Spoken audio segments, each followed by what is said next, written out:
어머니, 그 남자 돈 때문에 접근한 거예요. 제발 정신 차리세요. 그렇게 날 협박하는 자식을 어떻게 자식이라 부를 수 있겠니? 안녕하세요, 구독자 여러분. 오늘의 사연은 68세 노모의 새로운 사랑과 그것을 인정하지 못하는 자녀들 사이의 가슴 아픈 이야기입니다. 인생의 마지막 행복을 찾아가는 한 여성의 용기와 그것을 막으려는 자녀들 사이의 갈등. 과연 이 가족은 어떻게 될까요? 영상 시청 전 구독과 좋아요 그리고 알림 설정은 앞으로 영상을 만드는 데 큰 힘이 됩니다. 그럼 바로 시작하겠습니다. 저는 서울 마포구에 살고 있는 68세 김미자입니다. 제 인생이 이렇게 많은 분들에게 공개될 줄은 몰랐습니다만 제 이야기가 비슷한 상황에 처한 분들에게 조금이나마 위로가 되었으면 하는 마음에 용기를 내보았습니다. 저는 40년간 남편과 함께 살다가 5년 전에 남편을 하늘나라로 떠나보냈습니다. 자식들은 아들과 딸 둘이 있고 손주도 셋이나 됩니다. 평범한 할머니였던 제가 요즘 불효자식 때문에 눈물 흘리는 엄마가 되었습니다. 그 이유는 제가 다시 사랑에 빠졌기 때문입니다. 믿기 어려우시겠지만 68세의 나이에 다시 설레는 마음이 찾아왔습니다. 그리고 그 설렘을 지키기 위해 제가 어떤 싸움을 했는지, 어떤 상처를 받았는지 들려드리려 합니다. 자식들의 반대를 무릅쓰고 제 행복을 찾아가는 여정. 함께 들어보시겠습니까? 남편과의 첫 만남은 대학교 동아리에서였습니다. 그는 항상 조용하고 따뜻한 미소를 지닌 청년이었죠. 저는 그의 그 미소에 반해 연애를 시작했고 5년 후 결혼을 했습니다. 우리는 서로를 너무 사랑했고 곧 아들 준혁이와 딸 수진이가 태어났습니다. 남편은 작은 출판사에서 일했고 저는 유치원 선생님으로 일했습니다. 넉넉하진 않았지만 행복한 가정을 꾸려나갔죠. 서로 아끼고 존중하며 살았던 그 시간들이 아직도 가슴 한켠에 따뜻하게 남아있습니다. 아이들이 대학에 들어갈 무렵 남편은 작은 출판사를 직접 열었습니다. 고전 문학을 사랑했던 남편은 잊혀져가는 우리 문학을 알리고 싶어 했죠. 힘든 시간도 많았지만 저는 늘 그의 곁에서 힘이 되어주려 노력했습니다. 남편은 종종 미자야, 네가 없었으면 내가 어떻게 여기까지 왔겠어? 라며 감사의 마음을 표현했습니다. 우리 부부의 가장 큰 자랑은 아이들이었습니다. 준혁이는 대기업에 취직해 승승장구했고 수진이는 대학병원 간호사가 되었습니다. 두 아이 모두 좋은 배우자를 만나 결혼했고 저희에게 귀여운 손주들을 안겨주었죠. 하지만 5년 전 갑자기 남편이 심장마비로 쓰러졌습니다. 그날은 평소와 다름없던 가을날이었습니다. 미자야, 오늘 저녁에 같이 산책할까? 라는 말을 남기고 출근한 남편은 다시 돌아오지 못했습니다. 출판사에서 일하다 갑자기 쓰러졌다는 연락을 받았을 때 가슴이 무너져 내렸습니다. 병원으로 달려갔지만 이미 남편은 세상을 떠난 후였습니다. 그렇게 40년을 함께한 사람이 순식간에 사라졌습니다. 세상이 무너진 것 같았습니다. 매일 밤 남편의 사진을 보며 눈물로 밤을 지새웠고 집안 곳곳에 남아있는 그의 흔적들이 저를 더욱 아프게 했습니다. 자식들은 저를 위로했지만 그 빈자리를 채울 수는 없었습니다. 준혁이는 바쁜 회사 생활 때문에 가끔 전화만 했고 수진이는 간호사로 3교대 근무를 하느라 자주 찾아오지 못했습니다. 그렇게 저는 점점 외로움 속에 빠져들었습니다. 그런 제게 작은 위안이 되었던 건 손주들이었습니다. 주말이면 종종 손주들을 데리고 와서 하루를 보내게 해주었죠. 손주들의 웃음소리가 집안에 울려 퍼질 때면 잠시나마 행복을 느꼈습니다. 남편이 떠난 후 3년 정도는 그렇게 하루하루를 버텨나갔습니다. 하지만 점점 더 깊은 외로움이 저를 덮쳐왔습니다. 밤마다 텅 빈 침대에 누워 천장을 바라보며 이렇게 남은 인생을 살아야 하나 라는 생각에 눈물이 흘렀습니다. 그 누구도 이 깊은 외로움을 이해하지 못했습니다. 그러던 어느 날 오랫동안 다니던 지역 도서관에서 독서 모임이 생겼다는 소식을 들었습니다. 남편을 떠나보낸 후 그의 책들을 정리하면서 저도 모르게 책 읽는 습관이 생겼거든요. 그래서 용기를 내어 그 모임에 참여하게 되었습니다. 처음엔 낯설고 어색했지만 점차 새로운 사람들과 교류하면서 마음이 조금씩 열리기 시작했습니다. 그리고 그곳에서 제 인생을 바꾸게 될 한 남자를 만났습니다. 도서관 독서 모임에서 만난 그분의 이름은 이성진이었습니다. 70세의 전직 중학교 교장 선생님이셨죠. 첫 인상은 참 단정하고 지적인 분이라는 것이었습니다. 흰 머리카락과 깊은 주름에도 불구하고 그의 눈빛은 젊은이처럼 반짝였습니다. 독서 모임에서 그분은 항상 깊이 있는 의견을 내놓았고 다른 사람의 이야기를 경청했습니다. 그의 말 한마디 한마디에서 오랜 세월 쌓아온 지혜가 느껴졌습니다. 저도 모르게 그분의 말을 더 듣고 싶다는 생각이 들었습니다. 모임이 끝나고 우연히 같은 방향으로 가는 것을 알게 되어 함께 걸었습니다. 그날 처음으로 둘만의 대화를 나누었는데 그분이 10년 전에 부인을 암으로 잃으셨다는 사실을 알게 되었습니다. 같은 상실감을 경험한 사람으로서 서로의 마음을 이해할 수 있었습니다. 그렇게 우리는 매주 독서 모임 후에 함께 걸으며 이야기를 나누는 시간을 가졌습니다. 어느새 그 시간이 기다려졌고 집에 돌아와서도 그와 나눈 대화를 되새기며 미소 짓게 되었습니다. 책에 대한 이야기로 시작해 점차 서로의 인생과 가치관, 좋아하는 것들에 대해 대화를 나누었습니다. 6개월 정도 지났을 때 성진 씨는 용기를 내어 저에게 공식적인 데이트를 신청했습니다. 그 순간 얼굴이 붉어지고 심장이 마구 뛰는 것을 느꼈습니다. 마치 20살 소녀처럼 말입니다. 처음에는 너무 당황스러워 대답을 못했지만 결국 용기를 내어 네, 라고 대답했습니다. 우리의 첫 데이트는 도심 공원 산책이었습니다. 편안한 운동화를 신고 함께 걸으며 이야기를 나누는 그 시간이 얼마나 행복했는지 모릅니다. 이후로도 미술관, 작은 음악회, 동네 카페 등을 다니며 소소한 시간을 함께 보냈습니다. 점점 저는 다시 사랑에 빠지고 있다는 것을 느꼈습니다. 하루의 마지막에 그에게 온 문자 한 통에 가슴이 설레고 그의 목소리를 들을 때면 마음이 따뜻해지는 그런 감정이었습니다. 남편이 떠난 후 느꼈던 그 깊은 외로움이 조금씩 채워지는 기분이었습니다. 한 달 정도 만남을 이어가던 중 저는 이 행복한 소식을 자식들에게 알려야겠다는 생각이 들었습니다. 아무래도 제 인생의 중요한 변화니까요. 그래서 주말에 아들 준혁이와 딸 수진이를 집으로 초대했습니다. 얘들아, 엄마가 너희에게 말해줄 것이 있어. 저는 조심스럽게 입을 열었습니다. 준혁이와 수진이는 호기심 어린 눈으로 저를 바라봤습니다. 사실 엄마가 요즘 만나는 사람이 있어. 도서관 독서 모임에서 알게 된 분인데 전직 중학교 교장 선생님이셔. 참 좋은 분이라. 말을 잇기도 전에 준혁이의 표정이 굳어졌습니다. 수진이도 놀란 눈으로 저를 바라봤습니다. 엄마, 지금 무슨 말씀을 하시는 거예요? 교제를 하신다고요? 준혁이의 목소리에는 믿기지 않는다는 어조가 묻어났습니다. 그래, 2달 정도 됐어.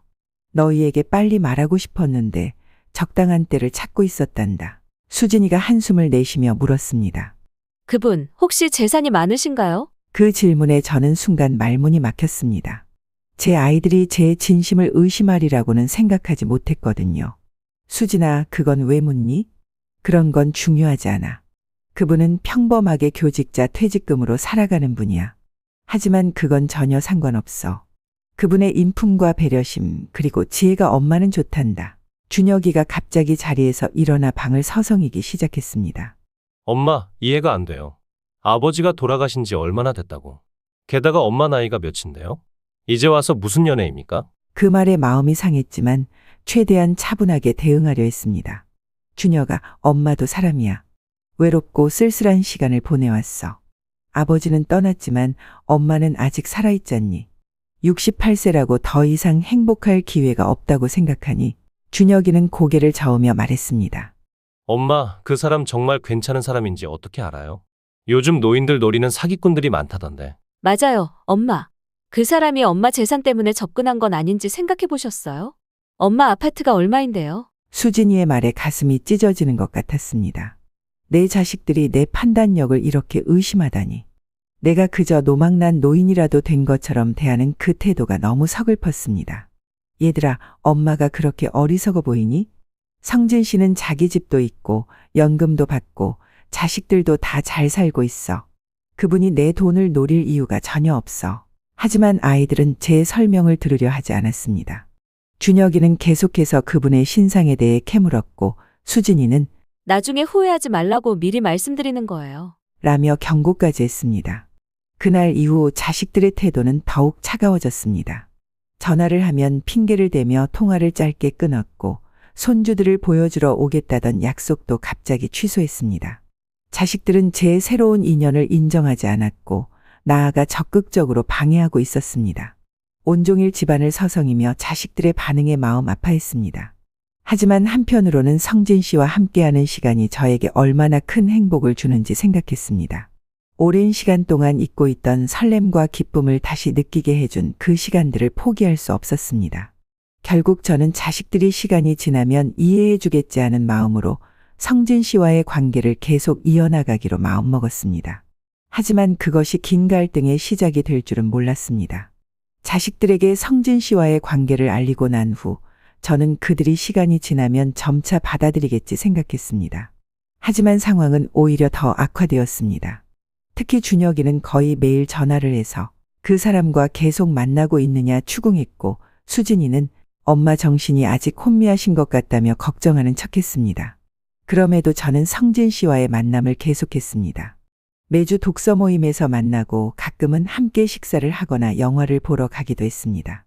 그와 함께하는 시간이 쌓일수록 제 마음은 더욱 확신이 들었습니다. 성진 씨는 제가 상상했던 것보다 더 따뜻하고 배려심 깊은 사람이었습니다. 그날은 수진이가 갑자기 찾아온 날이었습니다. 평일 오후 병원 근무 중인 줄 알았는데 불쑥 문을 두드렸습니다. 수진아, 네가 이 시간에 웬일이니? 오늘 병원 안 가니? 휴가 냈어요. 엄마 보고 싶어서요. 수진이는 환하게 웃으며 들어왔습니다. 오랜만에 보는 딸의 미소에 저도 기분이 좋아졌습니다. 함께 차를 마시며 이런저런 이야기를 나누었습니다. 손주들 이야기, 병원 일 이야기. 오랜만에 편안한 모녀의 시간을 가졌습니다. 엄마, 잠깐 화장실 좀 다녀올게요. 수진이가 자리를 비운 사이 제 핸드폰에 메시지가 왔습니다. 성진 씨였습니다. 미자 씨, 오늘 도서관에서 새로 들어온 책을 봤는데 당신이 좋아할 것 같아 빌려왔어요. 주말에 만나면 드릴게요. 오늘도 좋은 하루 보내세요. 그 메시지를 읽는 순간 제 입가에 미소가 번졌습니다. 작고 소소한 배려가 담긴 그의 메시지는 항상 제 하루를 밝게 만들었습니다. 잠시 후 수진이가 돌아왔고 우리는 계속 대화를 이어갔습니다. 그러다 갑자기 제 핸드폰이 울렸습니다. 성진 씨였습니다. 엄마, 그 전화 안 받으실 거예요? 수진이의 표정이 급격히 굳어졌습니다. 아, 네. 지금은 딸과 이야기 중이니까. 저는 통화를 거절하고 핸드폰을 테이블 위에 올려두었습니다. 그 순간 수진이가 말했습니다. 엄마, 저 화장실 다시 한 번만 다녀올게요. 아까 급해서 손도 제대로 못 씻었어요. 수진이가 다시 자리를 비운 동안 저는 성진 씨에게 짧게 문자를 보냈습니다. 지금은 딸이 와 있어서 통화하기 어려워요. 나중에 연락드릴게요. 그리고 핸드폰을 가방에 넣어두었습니다. 수진이는 금방 돌아왔고 오히려 전보다 더 밝게 이야기를 이어갔습니다. 마치 무슨 고민이 해결된 듯한 표정이었습니다. 수진이는 그날 저녁까지 저와 함께 보냈습니다. 함께 저녁을 만들어 먹고 TV도 보고 오랜만에 정말 즐거운 시간을 보냈습니다. 딸의 갑작스러운 방문이 의아했지만 그래도 이렇게 관계가 회복되어 가는 것 같아 기뻤습니다. 수진이가 떠난 후 저는 성진 씨에게 전화를 걸어야겠다고 생각하고 핸드폰을 확인했습니다. 그런데 이상하게도 아까 받았던 메시지가 사라져 있었습니다. 메시지함을 뒤져봐도 없었습니다. 통화 기록에서도 성진 씨의 부재 중 전화 기록이 사라져 있었습니다. 순간 머릿속으로 무언가 스쳐 지나갔습니다. 설마 수진이가. 다음 날 의심을 확인하기 위해 수진이에게 전화를 걸었습니다. 수진아, 어제 엄마 핸드폰 만졌니? 수진이는 잠시 침묵했다가 대답했습니다. 네? 아니요. 왜요? 그 망설임과 거짓말하는 듯한 어조에서 저는 확신을 얻었습니다.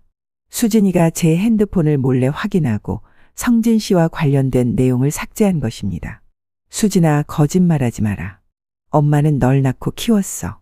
내가 거짓말할 때 어떤 표정을 짓는지 다 알아. 어제 엄마 핸드폰을 몰래 보고 성진 씨 메시지와 통화 기록을 지웠지. 또 다시 침묵이 이어졌습니다. 그리고 마침내 수진이가 말했습니다. 네, 제가 봤어요. 봐야 했어요. 엄마가 얼마나 그 사람한테 빠져 있는지 알아야 했으니까요. 제 가슴이 철렁 내려앉았습니다. 내 딸이, 내가 그토록 사랑으로 키웠던 딸이 내 사생활을 침해하다니요. 수진아, 너 그게 얼마나 예의 없고 신뢰되는 행동인지 알기나 하니? 엄마는 지금 10살짜리 어린애가 아니야. 스스로 판단하고 결정할 수 있는 성인이란다. 엄마, 68세에 무슨 성인이에요? 이제 정신이 점점 흐려지실 나이라고요. 그 나이에 새로운 남자를 만나서 현혹되시면 어떡해요? 그 사람이 엄마를 이용하려는 거라고요. 그 말에 저는 분노가 치밀었습니다. 제 나이를 핑계로 저를 정신이 온전치 않은 사람처럼 대하는 딸의 모습에 깊은 상처를 받았습니다. 수진아, 68세라고 사랑을 느끼지 못하는 건 아니야.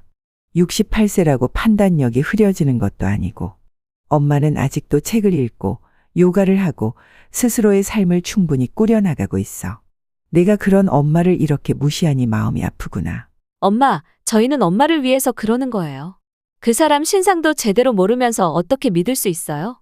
요즘에 노인들 상대로 재산 노리는 사기꾼들이 너무 많다고요. 저는 깊은 한숨을 내쉬었습니다.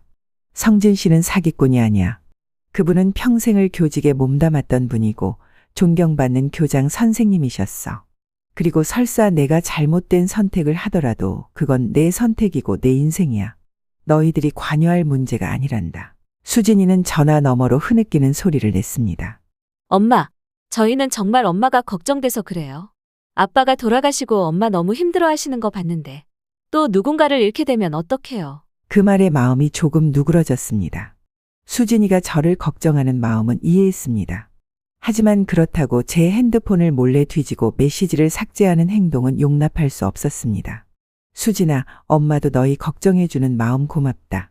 하지만 앞으로는 엄마의 사생활을 존중해 주었으면 좋겠구나. 다시는 엄마 몰래 핸드폰을 보거나 메시지를 지우는 일은 없었으면 해. 수진이는 더 이상 말을 잇지 못했습니다. 그저 주기적으로 흐느끼는 소리만 들려왔습니다. 결국 저는 나중에 다시 얘기하자라는 말을 남기고 전화를 끊었습니다. 그날 이후로 저는 핸드폰 비밀번호를 바꾸고 성진 씨와 주고받은 메시지도 따로 백업해 두었습니다. 자식들을 믿지 못하게 된 현실이 너무 슬펐지만 이제는 제 행복을 지키기 위해 스스로를 방어해야 한다는 것을 깨달았습니다. 성진 씨에게 이런 상황을 털어놓자 그는 이해심 깊게 제 말을 들어주었습니다. 미자 씨, 자식들이 걱정하는 마음은 이해해요. 갑자기 어머니께 낯선 남자가 생겼으니 불안할 수 있죠. 시간이 지나면 그들도 우리의 진심을 알게 될 거예요. 그의 위로에 큰 힘을 얻었습니다. 자식들과의 관계는 소원해졌지만 적어도 제 옆에는 제 마음을 이해해주는 사람이 있었습니다. 하지만 이것은 시작에 불과했습니다. 자식들의 방해 공작은 이제 막 시작되고 있었습니다. 핸드폰 사건 이후로 2주 정도가 지났습니다. 자식들과의 연락은 뜸해졌지만 성진 씨와의 관계는 더욱 깊어지고 있었습니다. 우리는 이제 서로에게 특별한 존재가 되어가고 있었고 함께하는 시간이 늘어날수록 서로에 대한 감정도 더욱 확실해졌습니다. 그날은 성진 씨의 생일이었습니다. 그는 특별한 계획은 없다고 했지만 저는 작은 선물과 함께 그의 집에서 직접 만든 저녁을 대접하기로 했습니다. 오랜만에 정성을 들여 시장을 보고 그가 좋아하는 소불고기와 몇 가지 반찬을 준비했습니다. 또한 작은 케이크도 주문했습니다. 모든 준비를 마치고 성진 씨의 집으로 향하려던 순간 갑자기 전화가 울렸습니다. 준혁이었습니다. 엄마, 큰일 났어요. 지금 당장 와주세요. 준혁이의 다급한 목소리에 가슴이 철렁 내려앉았습니다. 왜? 무슨 일이니? 무슨 일이 있어? 지금 설명할 시간 없어요. 지금 당장 저희 집으로 와주세요. 정말 급해요. 머릿속이 하얘졌습니다. 준혁이가 이렇게 다급하게 전화한 적이 거의 없었습니다. 무슨 큰일이 생겼을까 걱정되었습니다. 혹시 손주들에게 무슨 일이라도 생긴 걸까? 그런 생각에 준비해둔 음식을 그대로 두고 급하게 집을 나섰습니다. 택시를 타고 준혁이네 집으로 향하는 동안 마음이 너무 불안했습니다. 성진 씨에게 전화의 상황을 설명하고 미안하다고 말씀드렸습니다. 그분은 가족이 우선이니 어서 가보세요. 생일은 언제든 함께 축하할 수 있어요. 라며 이해해 주셨습니다. 30분 만에 준혁이네 아파트에 도착했습니다. 현관 비밀번호를 누르고 들어서자 의외로 조용한 집안 분위기가 저를 맞이했습니다. 준혁이와 그의 아내 그리고 손주들이 거실에 앉아 TV를 보고 있었습니다. 준혁아, 무슨 일이야? 급하다며. 준혁이는 화면에서 눈을 떼지 않고 대답했습니다. 아, 엄마 오셨어요? 큰일은 아니고요. 막내가 아까 열이 좀 있었는데 이제 괜찮아졌어요. 순간 어안이 벙벙했습니다. 이게 무슨 상황이란 말인지. 급하게 달려왔는데 이미 해결된 일이라니요. 그럼 왜 그렇게 급하게 전화했니?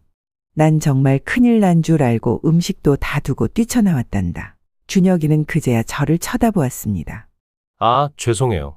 그때는 정말 걱정돼서요. 근데 엄마가 오시는 동안 열이 내려갔네요. 뭔가 이상했습니다. 준혁이의 태도도 어색했고 며느리도 미안한 표정 없이 그저 TV만 보고 있었습니다. 그래, 다행이구나. 손주가 아프지 않아서. 그럼 난 이만 가볼게. 제가 돌아서려는 순간 준혁이가 말했습니다. 벌써요? 이왕 오신 거 저녁이라도 드시고 가세요. 아내가 음식 많이 했어요. 저는 고개를 저었습니다. 아니, 난 약속이 있어서. 어디 가세요? 이 시간에? 준혁이의 눈빛이 갑자기 날카로워졌습니다. 그제야 저는 깨달았습니다. 이것은 계획된 방해였습니다. 준혁이는 일부러 거짓말을 해서 저를 여기로 불러들인 것입니다. 준혁아, 너 일부러 그런 거지. 내가 오늘 성진 씨 생일인 거 알고 있었던 거야. 준혁이는 대답하지 않았습니다. 하지만 그의 눈빛이 모든 것을 말해주었습니다. 어떻게 그럴 수가 있니? 엄마를 이렇게 속이다니. 눈물이 차올랐지만 애써 참았습니다. 자식 앞에서 울면서 약해 보이고 싶지 않았습니다. 엄마, 저희는 그냥 엄마가 그 사람 만나는 게 못마땅해서요. 엄마 나이에 연애는 위험해요. 그리고 아빠가 돌아가신 지 얼마나 됐다고. 그 말에 참았던 분노가 폭발했습니다. 준혁아, 내가 언제부터 엄마의 판사가 된 거니?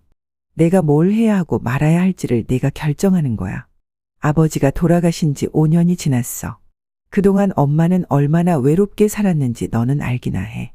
가끔 전화 한 통 주고 명절에 며칠 얼굴 보는 것 말고 내가 엄마의 외로움을 달래주기 위해 무엇을 했니? 준혁이는 말문이 막힌 듯 아무 말도 하지 못했습니다. 엄마가 행복할 권리가 있다는 걸 인정해 줄 수 없니? 아버지도 엄마가 혼자 남겨지는 걸 원치 않으셨을 거야. 성진 씨는 정말 좋은 분이야. 만약 내가 정말 엄마를 생각한다면 엄마의 선택을 존중해 주는 게 맞지 않을까? 그 말에 며느리가 불쑥 끼어들었습니다. 어머니, 생각해보세요. 그 나이에 새로운 사람과 시작한다는 게 쉬운 일이 아니잖아요. 게다가 재산 문제도 있고, 자식들이 있는데 갑자기 다른 남자가 생기면 여러모로 복잡해져요. 그 순간 저는 진실을 깨달았습니다. 그들이 정말 걱정하는 것은 제 행복이 아니라 재산 문제였던 것입니다. 제가 재혼을 하면 그들의 상속이 줄어들까봐 두려워하는 것이었습니다.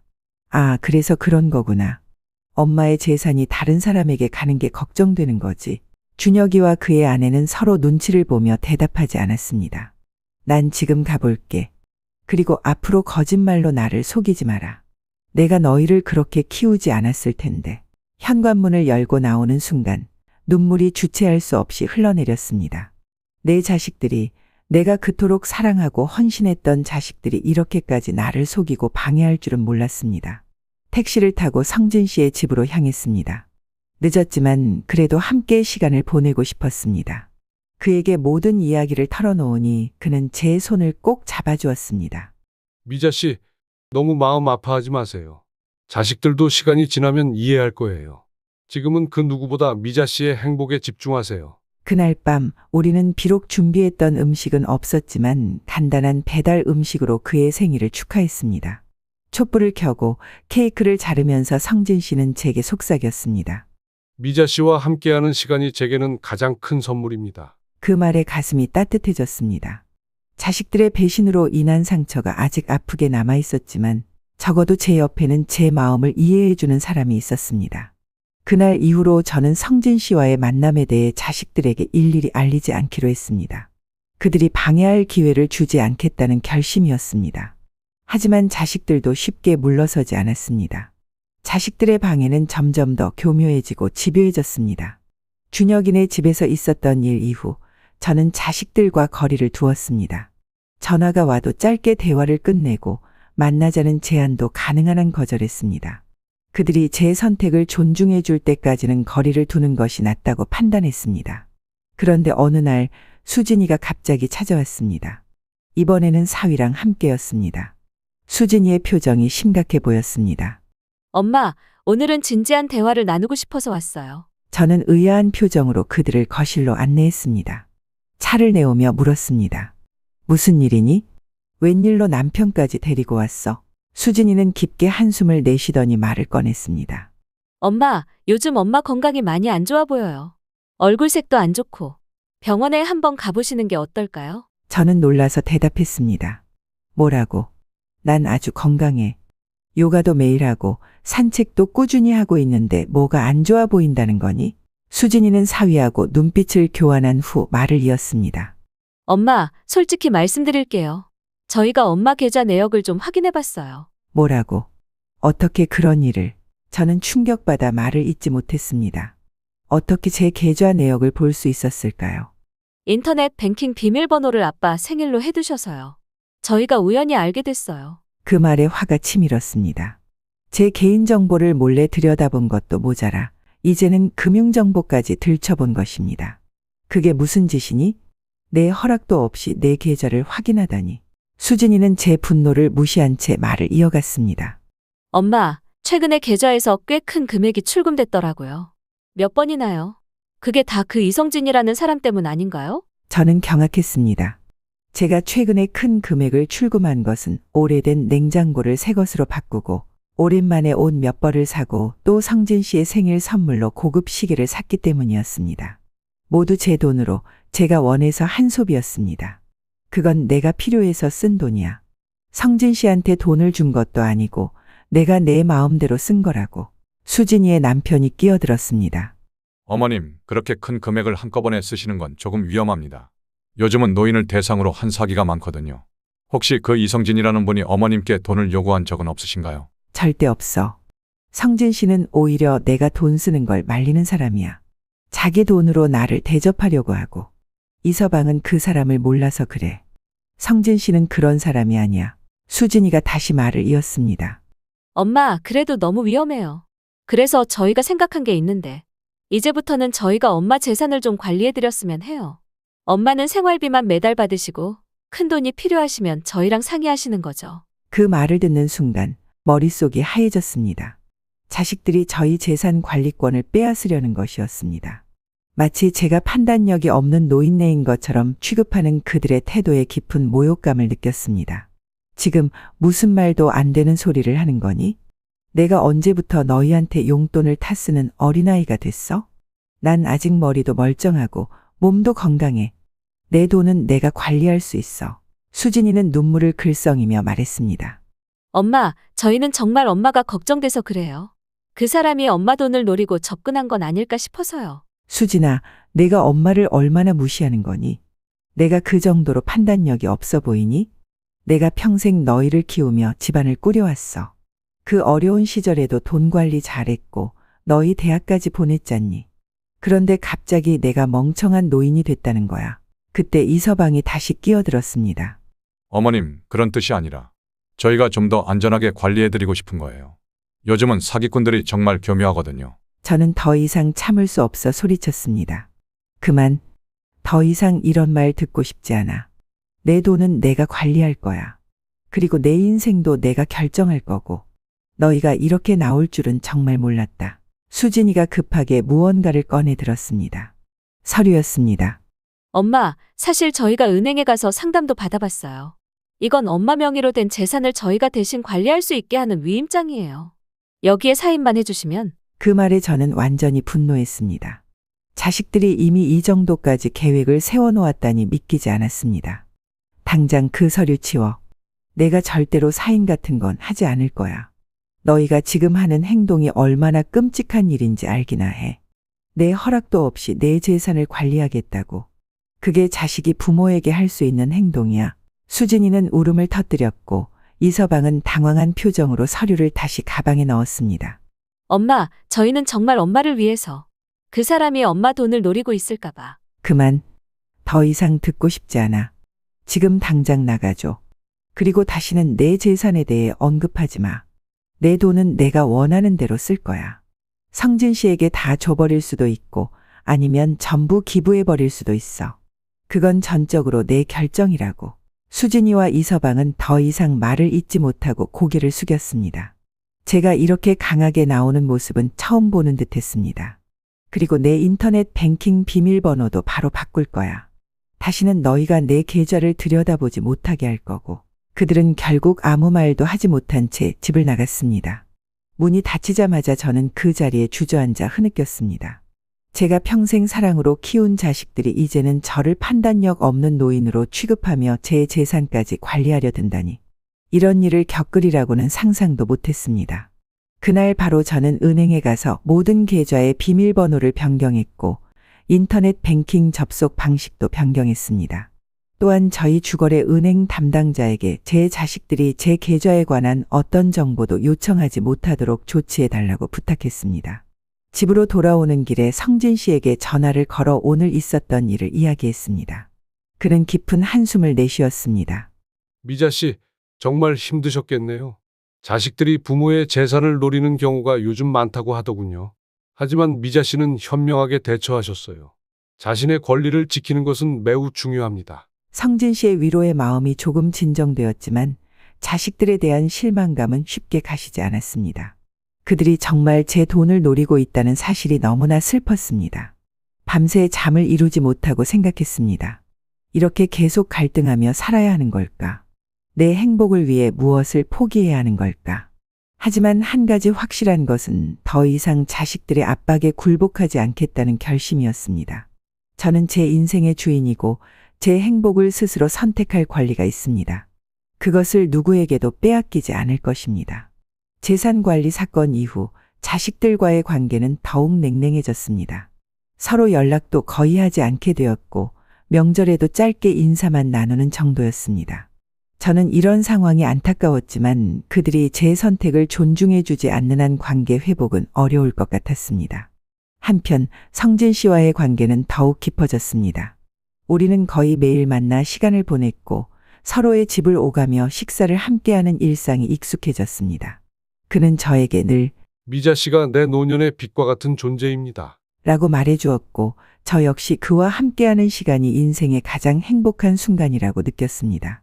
우리의 관계가 깊어지면서 자연스럽게 결혼에 대한 이야기도 나오기 시작했습니다. 성진 씨는 조심스럽게 제안했습니다. 미자 씨, 우리 이제 함께 살면 어떨까요? 굳이 결혼식을 크게 올리지 않더라도 법적으로 부부가 되어 남은 인생을 함께하고 싶습니다. 그의 진심 어린 제안에 마음이 설레었습니다. 늦은 나이에 찾아온 사랑이지만 그와 함께라면 남은 여생이 더욱 풍요로워질 것이라는 확신이 들었습니다. 네, 성진 씨. 저도 같은 마음이에요. 함께 살고 싶어요. 우리는 그날 저녁 작은 레스토랑에서 샴페인을 마시며 조용히 우리의 결합을 축하했습니다. 물론 자식들의 반응이 걱정되긴 했지만 그래도 제 인생의 중요한 결정이니 직접 알려야겠다고 생각했습니다. 다음 날 저는 용기를 내어 준혁이와 수진이에게 연락했습니다. 둘 다 집으로 초대해 이야기를 나누고 싶다고 했습니다. 처음에는 둘 다 바쁘다며 미루려 했지만 제가 정말 중요한 이야기가 있다고 강조하자 마지못해 승낙했습니다. 주말 오후 준혁이와 수진이가 각자의 배우자 없이 찾아왔습니다. 그들의 표정은 무거웠고 눈빛에는 의심이 가득했습니다. 간단한 다과를 준비한 후 저는 침착하게 이야기를 시작했습니다. 얘들아, 오늘 너희를 부른 이유는 엄마의 중요한 결정을 알려주고 싶어서야. 성진 씨와 나는 함께 살기로 했단다. 법적으로 혼인신고도 할 예정이고 말이 끝나기가 무섭게 준혁이가 자리에서 벌떡 일어났습니다. 엄마, 정신 차리세요. 어떻게 그런 결정을 그냥 하실 수 있어요? 그 사람 뭐가 좋다고. 수진이도 곧바로 끼어들었습니다. 엄마, 이건 너무 성급한 결정 아니에요? 그 사람 얼마나 알고 결혼까지 하시려는 거예요? 두 자식의 반응은 예상했던 것보다 더 강경했습니다. 하지만 저는 이미 마음을 굳혔기에 침착하게 대응했습니다. 성진 씨와는 벌써 1년 가까이 알고 지냈어. 그분은 정말 좋은 사람이야. 나를 존중해주고 내 생각을 이해해주는 사람이란다. 너희가 걱정하는 것처럼 내 재산을 노리는 사람도 아니고. 엄마, 1년이면 사람 다 알아요. 사람이란 게 겉과 속이 다를 수 있다고요. 특히 요즘 같은 세상에. 준혁이의 말에 저는 한숨을 내쉬었습니다. 준혁아, 사람의 됨됨이는 오랜 시간을 같이 보내지 않아도 알 수 있는 법이야. 성진 씨는 평생을 교육자로 살아온 분이야. 인품도 훌륭하고 성실하고. 엄마, 진짜 지금 정신이 온전하신 거 맞아요? 수진이의 그 말에 저는 충격을 받았습니다. 제 딸이 저희 정신 상태를 의심하고 있었던 것입니다. 수진아, 지금 무슨 말을 하는 거니? 엄마가 미쳤다는 거야. 아니, 그런 뜻이 아니라 요즘 엄마가 좀 이상하게 행동하시니까요. 갑자기 재혼을 결정하시고 돈도 평소보다 많이 쓰시고. 저는 분노를 억누르며 천천히 말했습니다. 수진아, 엄마는 정신이 아주 멀쩡해. 단지 내가 행복할 권리를 찾았을 뿐이야. 그게 너희에게는 이상한 행동으로 보이는구나. 준혁이가 다시 말을 이었습니다. 엄마, 저희 생각에는 엄마가 지금 그 사람한테 현혹되신 것 같아요. 요즘 노인분들 상대로 하는 사기가 정말 교묘하거든요. 저희 회사 과장님 어머니도 비슷한 일을 당하셨는데. 준혁아, 제발. 엄마를 그런 판단력도 없는 노인네 취급하지 말아줘. 난 아직 머리도 멀쩡하고 내 결정도 스스로 내릴 수 있는 사람이야. 수진이가 갑자기 울음을 터뜨렸습니다. 엄마, 정말 저희는 엄마가 걱정돼서 그래요.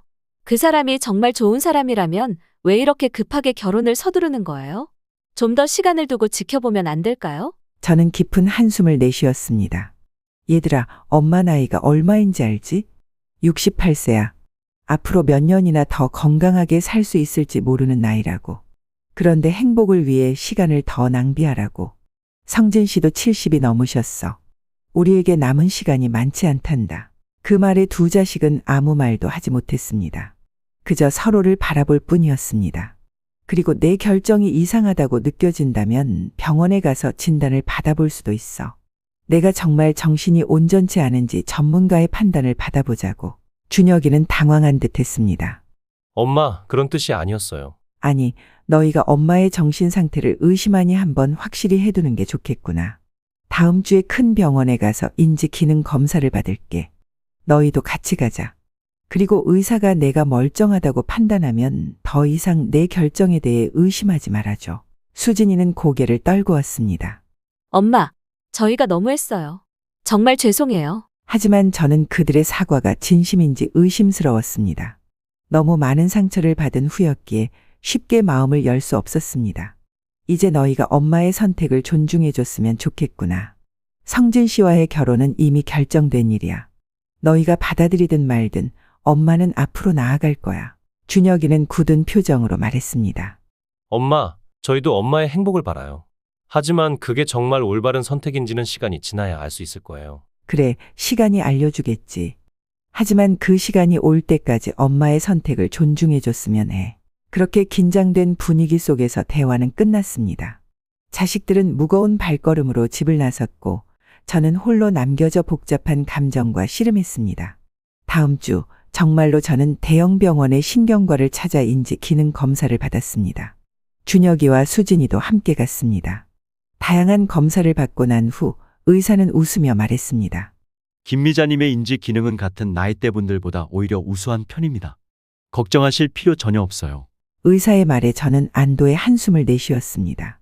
물론 스스로 멀쩡하다는 것을 알고 있었지만 자식들 앞에서 이렇게 확인받으니 마음이 놓였습니다. 하지만 준혁이와 수진이의 표정은 여전히 밝지 않았습니다. 그들은 여전히 제 결정을 인정하지 않는 듯했습니다. 병원에서 나온 후 저는 애들에게 말했습니다. 이제 확실해졌지. 엄마는 정신이 멀쩡해.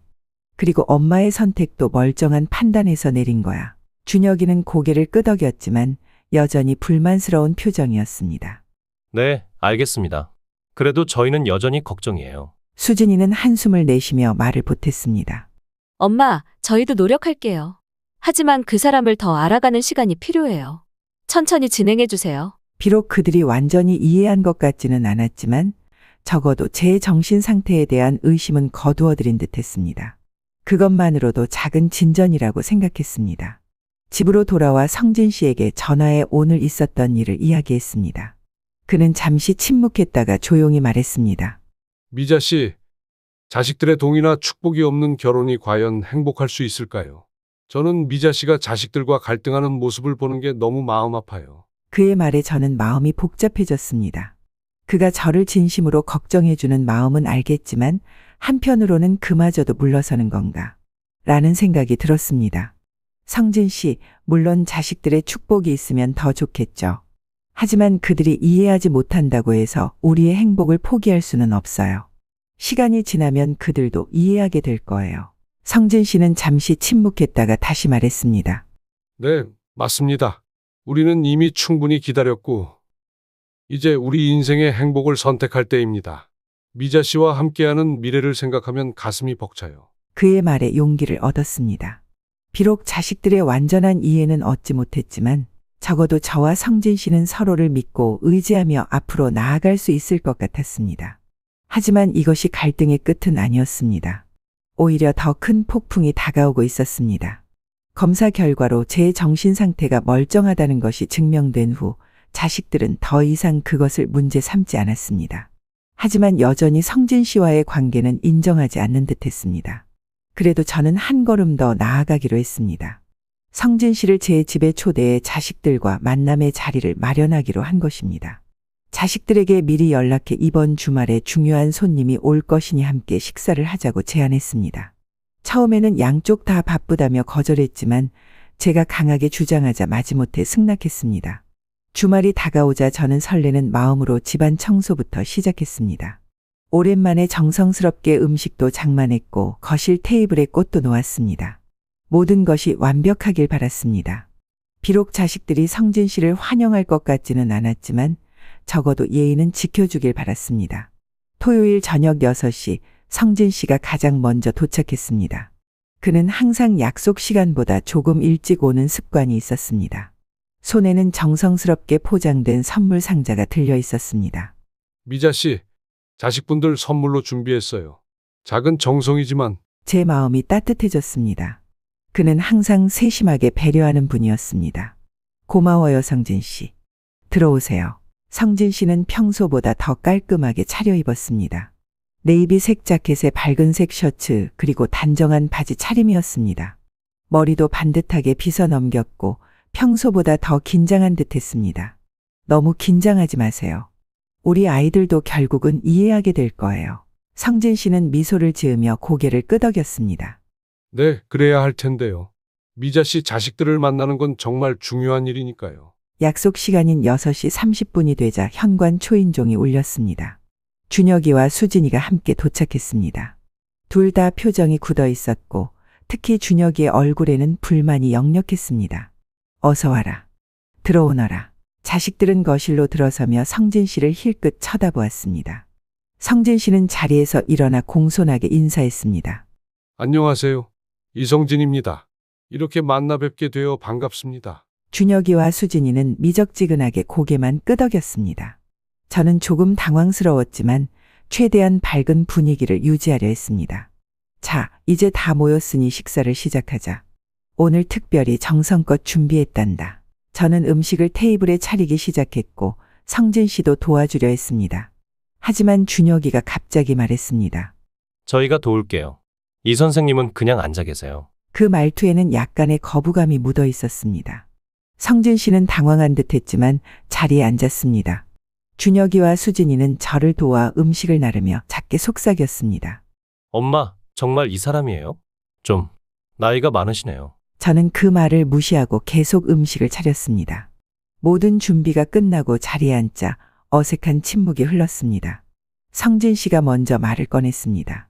준혁 씨, 회사에서 IT 쪽 일을 하신다고 들었습니다. 요즘 그쪽 분야가 참 빠르게 발전하고 있더군요. 준혁이는 퉁명스럽게 대답했습니다. 네, 그렇죠. 다시 침묵이 이어졌습니다. 성진 씨는 다시 시도했습니다.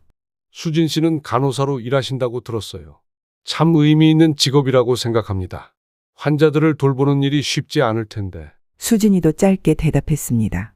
네, 분위기가 점점 더 어색해져만 갔습니다. 저는 애써 밝은 목소리로 말했습니다. 자, 음식 식기 전에 먹자. 성진 씨, 여기 불고기가 맛있으니 많이 드세요. 성진 씨는 감사하다는 듯 고개를 끄덕였습니다. 하지만 준혁이가 갑자기 말을 꺼냈습니다. 이 선생님, 실례지만 연세가 어떻게 되세요? 성진 씨는 침착하게 대답했습니다. 올해 72입니다. 준혁이는 의미심장한 표정으로 수진이를 쳐다보았습니다. 그들만의 대화가 오가는 듯했습니다. 그러면 퇴직하신 지 오래되셨겠네요? 경제적으로는 어떻게 괜찮으신 건가요? 그 질문에 저는 놀라서 숟가락을 떨어뜨릴 뻔했습니다. 너무나 무례한 질문이었습니다. 준혁아, 그게 무슨 신뢰되는 질문이니? 사람을 처음 만났는데. 하지만 성진 씨는 담담하게 대답했습니다. 괜찮습니다. 미자 씨. 준혁 씨가 걱정하는 마음으로 물어보는 거겠죠. 네. 저는 교직에서 은퇴한 지 7년 정도 되었습니다. 교장으로 퇴직해서 연금을 받고 있고 작은 아파트도 한 채 있어 경제적으로는 안정된 편입니다. 자식들도 독립해서 잘 살고 있고요. 준혁이는 코웃음을 치며 말했습니다. 연금이라 많진 않겠네요. 준혁아, 저는 화가 나서 소리쳤습니다. 하지만 성진 씨는 여전히 침착했습니다. 제가 부자는 아닙니다. 하지만 검소하게 살아왔고 덕분에 노후 준비도 나름대로 해두었습니다. 무엇보다 미자 씨에게 경제적으로 의존할 생각은 전혀 없어요. 오히려 제가 미자 씨를 더 잘 모시고 싶은 마음뿐입니다. 수진이가 이번에는 다른 질문을 던졌습니다. 결혼은 왜 하시려는 건가요? 그냥 지금처럼 만나시면 되지 않나요? 성진 씨는 잠시 생각하더니 진지하게 대답했습니다. 제 나이에 그런 질문을 받게 될 줄은 몰랐네요. 하지만 솔직히 말씀드리자면 저는 미자 씨와 법적으로도 가족이 되고 싶습니다. 서로 책임지고 돌볼 수 있는 관계가 되고 싶어요. 또한 우리 나이에는 언제 무슨 일이 생길지 모르니까요. 법적인 보호도 필요하다고 생각합니다. 준혁이가 갑자기 물을 컵에 엎질렀습니다. 일부러 그런 것인지 실수인지 알 수 없었지만 물이 성진 씨 쪽으로 흘러갔습니다. 아, 죄송합니다. 하지만 그의 목소리에는 진심이 느껴지지 않았습니다. 성진 씨의 바지가 젖었지만 그는 당황하지 않고 냅킨으로 가볍게 닦았습니다. 괜찮습니다. 실수는 누구나 할 수 있으니까요. 식사는 계속해서 어색한 분위기 속에서 진행되었습니다. 준혁이와 수진이는 성진 씨에게 계속해서 날카로운 질문을 던졌고 때로는 비꼬는 말투로 대화를 이어나갔습니다.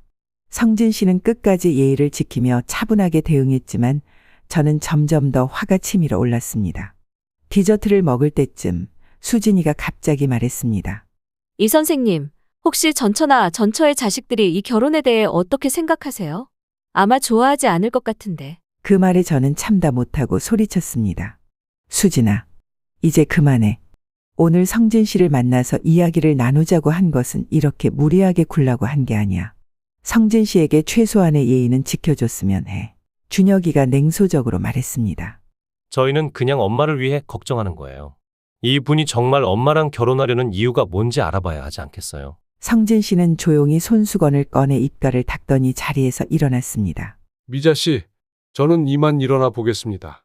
오늘 정성스럽게 준비해 주신 식사 감사합니다. 저는 당황했습니다. 성진 씨, 아직 디저트도 다 못 드셨는데. 괜찮습니다. 자식분들과 더 이야기 나누셔야 할 것 같네요. 그리고 그는 준혁이와 수진이를 향해 공손하게 인사했습니다.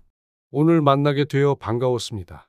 비록 여러분이 저를 탐탁지 않게 생각하시는 것 같지만 저는 진심으로 미자 씨를 사랑하고 있습니다. 그것만은 알아주셨으면 합니다. 좋은 저녁 되세요. 성진 씨는 그렇게 말하고 현관으로 향했습니다. 성진 씨가 현관문을 나서는 순간 저는 뒤를 따라 나갔습니다. 성진 씨, 정말 죄송해요. 제 자식들이 너무 무례했어요. 성진 씨는 쓸쓸한 미소를 지으며 제 손을 꼭 잡았습니다. 괜찮습니다. 미자 씨. 자식들이 어머니를 보호하려는 마음은 이해해요. 시간이 필요한 것 같습니다. 하지만 이렇게 무리하게 굴다니. 정말 창피하고 미안해요. 걱정 마세요. 전 괜찮습니다. 나중에 전화할게요. 성진 씨는 그렇게 말하고 천천히 걸어가셨습니다. 그 뒷모습을 보며 가슴이 아팠습니다. 이렇게 예의 바르고 따뜻한 사람을 내 자식들이 모욕했다는 사실이 너무 괴로웠습니다. 집으로 돌아오자 준혁이와 수진이는 마치 아무 일도 없었다는 듯 TV를 보고 있었습니다. 저는 화가 나서 리모컨을 빼앗아 TV를 껐습니다. 도대체 무슨 짓이니? 어떻게 손님을 그렇게 대할 수 있어? 내가 너희를 그렇게 무리하게 키웠니? 준혁이가 무뚝뚝하게 대답했습니다. 엄마, 저희는 그냥 필요한 질문을 한 것뿐이에요. 그 사람이 정말 괜찮은 사람인지 알아봐야 하지 않겠어요? 필요한 질문? 처음 만난 사람에게 경제 상황을 캐묻고 일부러 물을 엎지르고 그런 게 필요한 질문이라고 생각하니 수진이가 말했습니다. 엄마, 그냥 그 사람이 이상해 보여서요. 너무 점잖은 척하고 모든 질문에 준비된 답변 같은 걸 하고. 수진아, 그건 성진 씨가 예의가 바르고 교양 있는 사람이기 때문이야. 너희처럼 무리하게 굴지 않았기 때문이지. 오히려 너희가 이상한 거야. 준혁이가 한숨을 내쉬었습니다. 엄마, 저희는 정말 엄마가 걱정돼서 그래요. 그 나이에 갑자기 재혼이라니. 주변에서 다 이상하게 볼 거예요. 주변 시선이 그렇게 중요하니? 내 행복보다 난 오랜 시간 혼자 외롭게 살았어. 이제 와서 내 곁에 함께할 사람이 생겼는데 그게 그렇게 이상한 일이야. 수진이가 갑자기 울음을 터뜨렸습니다. 엄마, 저희는 그냥 엄마가 상처받을까봐 걱정이에요. 만약 그 사람이 나쁜 사람이라면 어떡해요? 엄마 재산 다 가져가거나 몸 상하게 되시면 수진아, 그건 내 진심이 아니잖니. 너희가 정말 걱정하는 건 내 재산이 다른 사람에게 가는 것 아니니? 솔직하게 말해봐. 두 자식은 서로 눈빛을 교환하더니 아무 말도 하지 않았습니다. 그 침묵이 모든 것을 말해주는 듯 했습니다. 알았다. 이제 너희 집에 돌아가거라. 더 이상 할 말 없어. 준혁이가 급하게 말했습니다. 엄마, 화내지 마세요. 저희가 방법이 좀 서툴렀을 수는 있지만 정말 엄마를 위해서. 당장 나가. 더 이상 너희를 보고 싶지 않아. 저는 참았던 눈물을 터뜨리며 소리쳤습니다. 준혁이와 수진이는 당황한 표정으로 자리에서 일어났고 마지못해 집을 나갔습니다. 그들이 떠난 후 저는 소파에 주저앉아 한참을 울었습니다. 내가 그토록 사랑했던 자식들이 이렇게까지 나를 배신하다니. 그들의 행동은 단순한 걱정을 넘어서 고의적인 방해였습니다. 성진 씨에게 깊은 상처를 주었을 것이고 저희 관계에도 금이 갈까봐 두려웠습니다. 한참 후에 진정이 되자 성진 씨에게 전화를 걸었습니다. 다행히 그는 너그럽게 이해해 주었습니다. 미자 씨, 너무 마음 아파하지 마세요. 자식들의 반응은 어느 정도 예상했던 거예요. 시간이 필요한 것 같아요. 하지만 정말 죄송해요. 제 자식들이 그렇게 무리할 줄은 몰랐어요. 괜찮습니다. 저는 미자 씨만 변함없이 곁에 있어 주신다면 그걸로 충분해요. 그의 말에 위안을 받았지만 여전히 마음 한구석이 무거웠습니다. 자식들과의 관계가 이렇게 깊은 상처로 남을 것 같아 안타까웠습니다. 하지만 더 이상 그들의 무리한 행동을 용납할 수 없었고 제 행복을 위해 성진화의 관계를 지켜나가기로 결심했습니다. 그날 이후 자식들과의 연락은 거의 끊어졌습니다.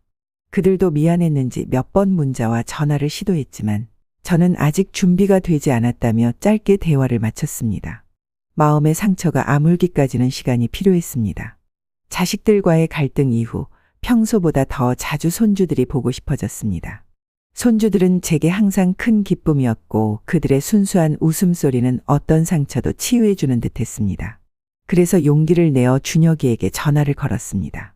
준혁아, 이번 주말에 손주들 좀 보내줄 수 있겠니? 내가 많이 보고 싶구나. 준혁이는 잠시 망설이더니 대답했습니다. 알겠습니다. 토요일 오전에 데려다 줄게요. 고맙구나. 정말 기다릴게. 저는 손주들을 위해 맛있는 간식도 준비하고 아이들이 좋아하는 게임과 장난감도 새로 사두었습니다. 토요일이 되자 설레는 마음으로 준혁이와 손주들을 기다렸습니다. 약속 시간보다 조금 늦게 드디어 현관 초인종이 울렸습니다. 문을 열자 준혁이와 두 손주 7살 민준이와 5살 서연이가 서 있었습니다. 하지만 이상하게도 아이들의 표정이 밝지 않았습니다. 특히 평소에는 저를 보면 달려와 안기던 서연이가 뒤로 숨어 있었습니다. 얘들아, 할머니가 얼마나 보고 싶었는지 몰라. 어서 들어오렴. 민준이가 머뭇거리며 물었습니다. 할머니, 정말 다른 할아버지랑 살 거예요? 그 질문에 저는 놀라서 준혁이를 바라보았습니다. 준혁이의 표정이 약간 굳어졌습니다. 민준아, 그건 어른들의 일이야. 할머니랑 재밌게 놀자. 준혁이는 서둘러 가방을 내려놓으며 말했습니다. 저는 5시쯤 데리러 올게요. 잘 부탁드립니다. 그리고는 서둘러 집을 나갔습니다. 손주들과 함께 거실로 들어갔습니다. 평소 같으면 아이들이 제잘제잘 이야기하며 활기차게 놀기 시작할 텐데 오늘은 이상하게도 조용했습니다. 얘들아, 할머니가 맛있는 떡볶이를 만들었는데 먹을래? 서연이가 조그맣게 고개를 끄덕였지만 민준이는 여전히 의심스러운 표정이었습니다. 할머니, 아빠가 할머니가 우리를 안 볼 거라고 했어요. 다른 할아버지랑 살면 우리 안 보는 거래요. 순간 가슴이 철렁 내려앉았습니다. 준혁이가 아이들에게 그런 말을 했다니 믿기 어려웠습니다. 민준아, 그건 사실이 아니야. 할머니는 항상 너희를 사랑하고 자주 보고 싶어. 다른 할아버지가 생긴다고 해도 그건 변하지 않아. 서연이가 눈물이 그렁그렁한 눈으로 물었습니다. 진짜요? 할머니가 다른 할아버지 더 좋아하면 우리는 어떡해요? 제 마음이 아팠습니다. 순수한 아이들이 이런 걱정을 하다니. 분명 자식들이 의도적으로 아이들에게 그런 말을 심어준 것이 틀림없었습니다. 서연아, 그런 일은 절대 없어. 할머니는 민준이, 서연이를 세상에서 가장 사랑해. 그건 누구도 바꿀 수 없어. 저는 두 손주를 꼭 안아주었습니다. 아이들은 조금씩 마음을 열기 시작했고 떡볶이를 먹으며 예전처럼 웃음을 되찾았습니다. 하지만 중간중간 민준이가 문득 질문을 던졌습니다. 할머니, 다른 할아버지는 우리 좋아해요? 왜 할머니는 우리 할아버지 말고 다른 할아버지랑 살아요? 이런 질문들이 계속 나왔고 그때마다 저는 차분히 설명해 주었습니다. 아이들의 질문 속에서 자식들이 심어준 편견과 오해가 느껴졌습니다. 그들은 단순히 걱정을 넘어서 적극적으로 아이들을 이용해 저를 압박하고 있었던 것입니다. 오후 내내 아이들과 놀면서도 마음이 무거웠습니다. 겨우 마음을 열기 시작한 아이들에게 다시 온전한 할머니의 사랑을 보여주기 위해 노력했지만 자식들이 아이들에게 그런 말을 했다는 사실이 너무 화가 났습니다. 5시가 되어 준혁이가 아이들을 데리러 왔을 때 저는 분노를 참을 수 없었습니다. 아이들이 잠시 짐을 챙기는 동안 저는 준혁이에게 따져 물었습니다. 너 어떻게 아이들에게 그런 말을 할 수 있니? 할머니가 다른 할아버지랑 살면 너희를 안 볼 거라고. 그게 내가 할 말이야. 내 손주들을 이렇게 이용하다니. 준혁이는 잠시 당황하더니 곧 변명했습니다. 그건 아이들이 물어봐서 사실대로 말한 것뿐이에요. 사실? 무슨 사실? 내가 언제 손주들을 안 보겠다고 했니? 너희가 고의로 아이들 마음에 불안감을 심어준 거잖아. 준혁이는 고개를 숙였지만 진심으로 반성하는 것 같지는 않았습니다. 엄마, 사실 이해가 안 가요. 아빠가 돌아가신 지 5년밖에 안 됐는데 벌써 다른 남자랑 재혼하려는 게. 준혁아, 그건 내가 이해하든 말든 내 인생이고 내 선택이야. 하지만 손주들을 이용해서 나를 괴롭히는 건 절대 용납할 수 없어. 앞으로 절대 손주들을 이용하지 마. 알겠니? 준혁이는 대답 대신 아이들을 재촉했습니다. 민준아, 서연아, 빨리 나가자. 이제 가야 돼. 아이들은 아쉬워하며 저에게 작별 인사를 했습니다. 할머니, 또 올게요. 다음에는 새로운 할아버지도 같이 만날래요. 서연이의 순수한 말에 저는 미소를 지었지만 준혁이의 표정은 굳어졌습니다. 그들이 떠난 후 저는 깊은 한숨을 내쉬었습니다. 자식들이 이렇게까지 저를 방해하려 할 줄은 몰랐습니다. 순수한 아이들까지 이용하다니 그것은 용서할 수 없는 일이었습니다. 다음 날 저는 수진이에게도 전화를 걸어 따져 물었습니다. 수진이의 아이 6살 지민이도 비슷한 생각을 하고 있을까 걱정되었기 때문입니다. 수진아, 지민이에게도 할머니가 다른 할아버지랑 살면 너희를 안 볼 거라는 식의 말을 했니? 수진이는 잠시 침묵했다가 대답했습니다. 아니요. 그렇게까지는 안 했어요. 그렇게까지는? 그럼 뭐라고 했는데? 그냥 할머니가 앞으로 바빠지실 거라고. 그래서 예전처럼 자주 못 볼 수도 있다고. 수진아, 그게 무슨 말이니? 내가 언제 손주들을 소홀히 한다고 했니? 너희가 이렇게까지 나를 괴롭힐 줄은 정말 몰랐다. 수진이는 한숨을 내쉬었습니다. 엄마, 저희도 지금 상황이 너무 혼란스러워요. 갑자기 엄마가 새로운 사람과 결혼한다고 하시니까 아이들에게 어떻게 설명해야 할지도 모르겠고. 그래서 아이들에게 거짓말을 심어준 거니? 수진아, 내가 너희를 그렇게 키웠니? 거짓말로 상대방을 조종하려고. 수진이는 울먹이는 목소리로 말했습니다. 엄마, 미안해요. 저희가 잘못했어요. 그냥 너무 혼란스러워서. 앞으로는 절대 아이들에게 그런 말 하지 마라. 내가 손주들을 얼마나 사랑하는지 너희가 더 잘 알잖니. 아이들 마음에 상처 주지 마. 네, 엄마. 정말 죄송해요. 전화를 끊고 나서도 마음이 쉽게 가라앉지 않았습니다. 자식들이 이렇게까지 치졸한 방법을 쓸 줄은 몰랐습니다. 순수한 아이들의 마음까지 이용해 저를 압박하려 한다니 정말 실망스러웠습니다. 성진 씨에게 이 일을 이야기하자 그는 깊은 한숨을 내쉬었습니다. 미자 씨, 정말 힘드시겠네요. 아이들까지 이용하다니. 그래도 손주들이 미자 씨의 진심을 알아준 것 같아 다행입니다. 네, 다행히 아이들은 순수해서 제 말을 믿어줬어요. 하지만 자식들이 이렇게까지 할 줄은 몰랐어요. 시간이 필요할 것 같습니다. 자식분들도 언젠가는 이해하게 될 거예요. 성진 씨의 위로가 큰 힘이 되었지만 손주들을 생각하면 여전히 마음이 아팠습니다.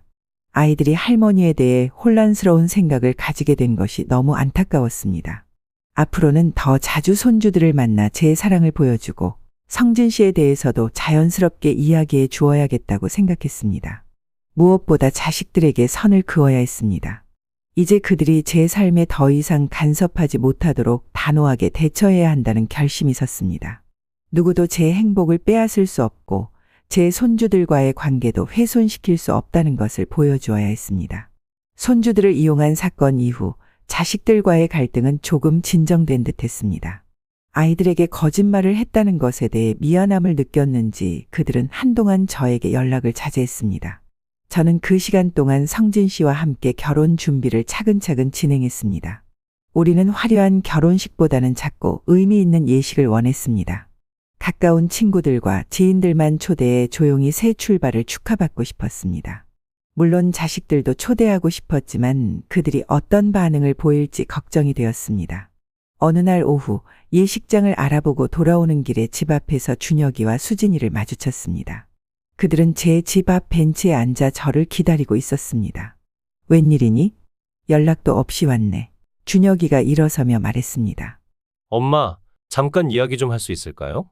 중요한 일이 있어서요. 저는 불안한 마음으로 그들을 집 안으로 안내했습니다. 거실에 자리를 잡고 앉자 준혁이가 서류 봉투를 꺼냈습니다. 엄마, 저희가 좀 생각해 봤는데요. 엄마가 정말 그 사람과 결혼하시겠다면 몇 가지 약속을 하셨으면 해요. 그 말에 저는 경계하는 마음이 들었습니다.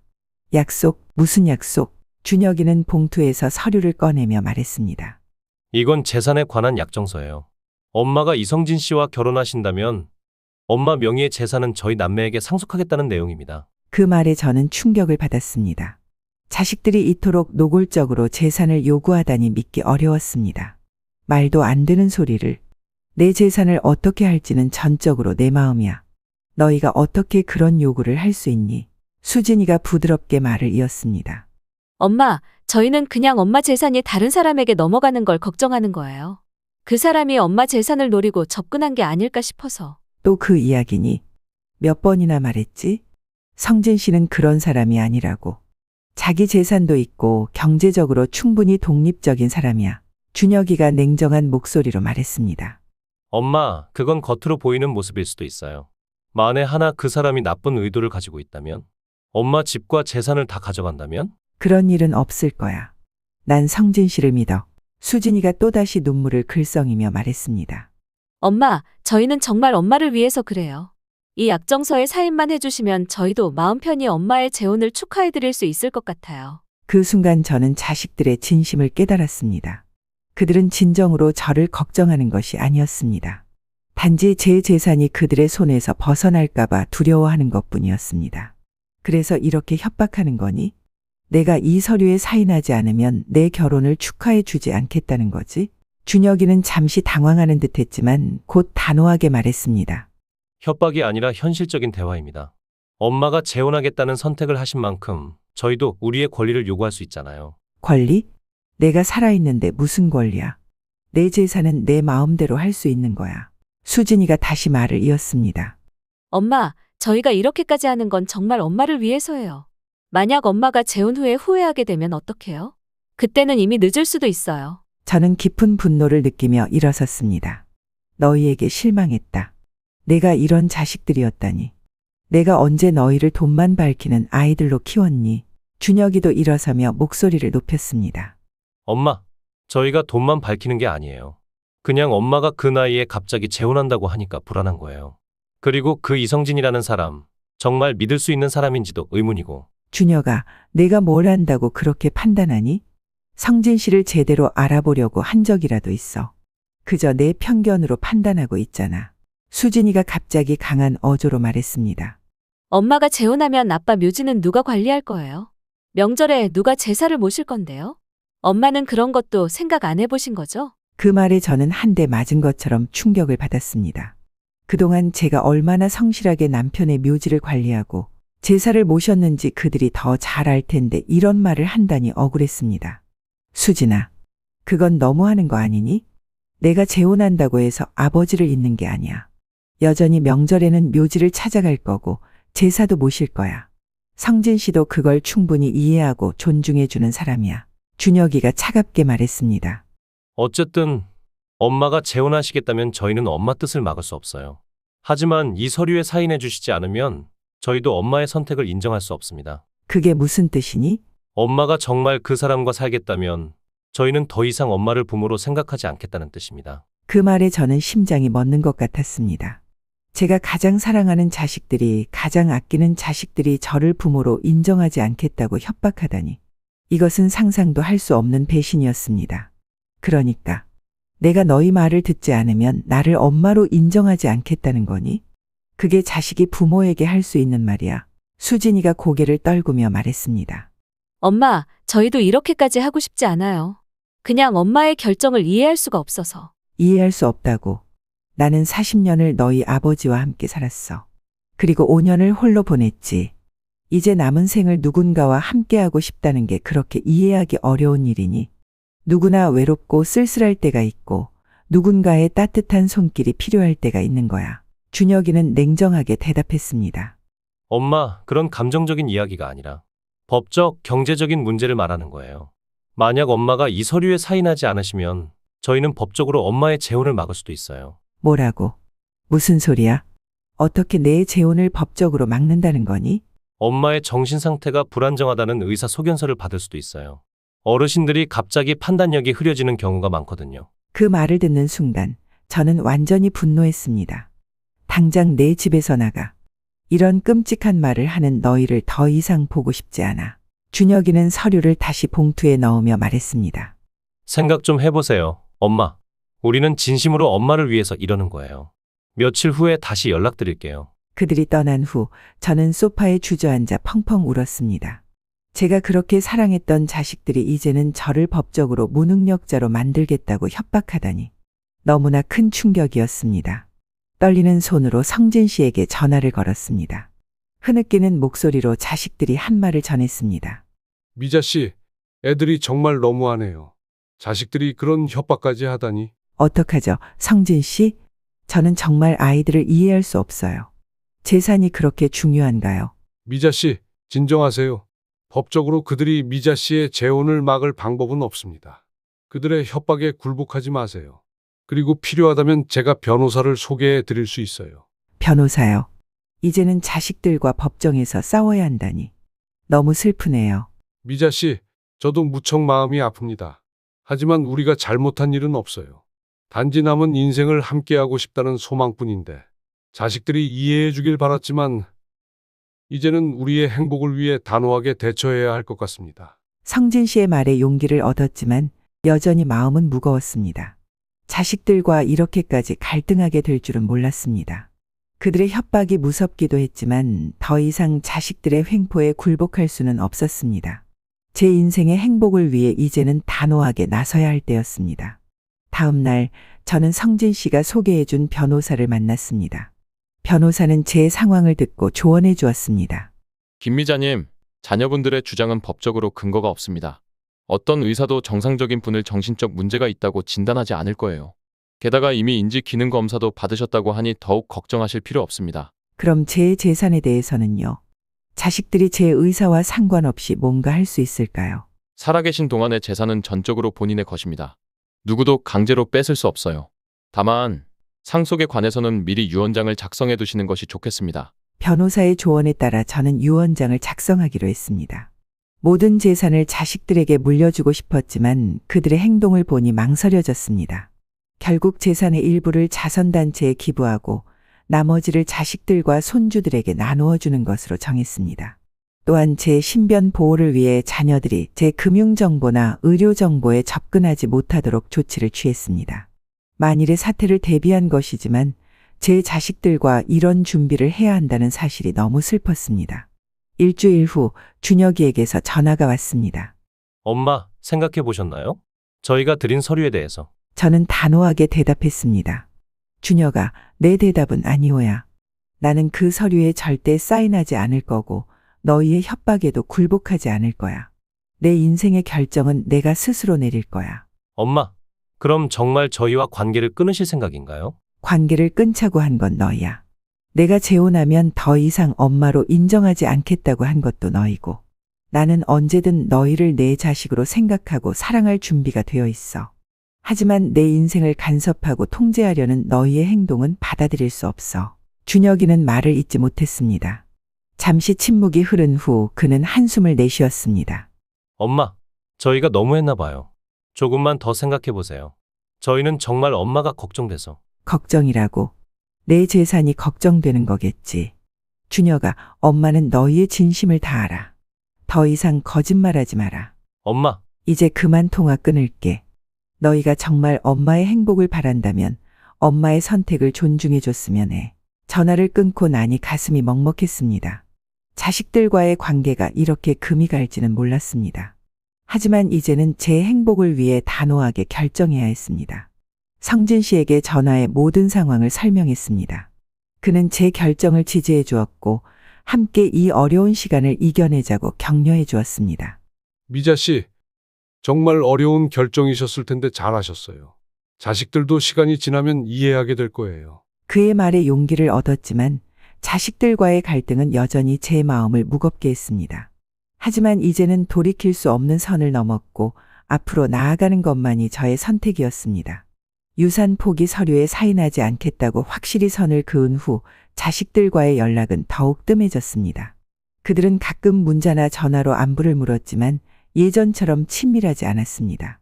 저는 그 상황이 슬펐지만 한편으로는 제 선택을 흔들림 없이 지켜나갈 수 있어 다행이라고 생각했습니다.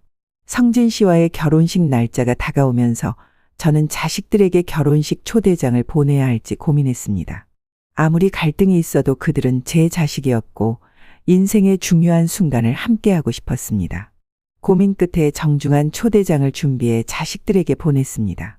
초대장에는 비록 내 선택을 이해하지 못하더라도 엄마의 인생의 중요한 날에 함께해 주길 바란다는 진심 어린 메시지를 담았습니다. 초대장을 보낸 지 이틀 후 수진이가 찾아왔습니다. 수진이의 표정은 무거웠고 눈가에는 피곤함이 역력했습니다. 엄마, 초대장 받았어요. 그래, 너희가 올 수 있었으면 좋겠구나. 수진이는 소파에 앉더니 깊은 한숨을 내쉬었습니다. 엄마, 저희가 정말 많이 생각해봤어요. 하지만 결혼식에는 못 갈 것 같아요. 예상은 했지만 실제로 들으니 마음이 아팠습니다. 그래, 이해한다. 억지로 오라고 하진 않을게. 엄마, 사실 다른 이야기가 있어서 왔어요. 저는 수진이의 표정을 살피며 물었습니다. 무슨 이야기? 수진이는 손가락으로 소파 팔걸이를 긁적이며 말을 꺼냈습니다. 엄마가 정말 재혼하시면 앞으로 손주들을 만나기 어려우실 거예요. 무슨 말이니? 왜? 요즘 아이들이 혼란스러워해요. 할머니가 다른 할아버지와 살게 되면 어떻게 되는 거냐고 물어보고 저희도 아이들에게 어떻게 설명해야 할지 모르겠어요. 수진아, 그건 너희가 아이들에게 제대로 설명해 주면 될 일이야. 할머니가 행복하게 살게 된다고 그게 뭐가 문제니? 수진이는 눈물을 글썽이며 말했습니다. 엄마, 아이들이 감당하기 어려운 상황이에요. 준혁이 오빠도 같은 생각이에요.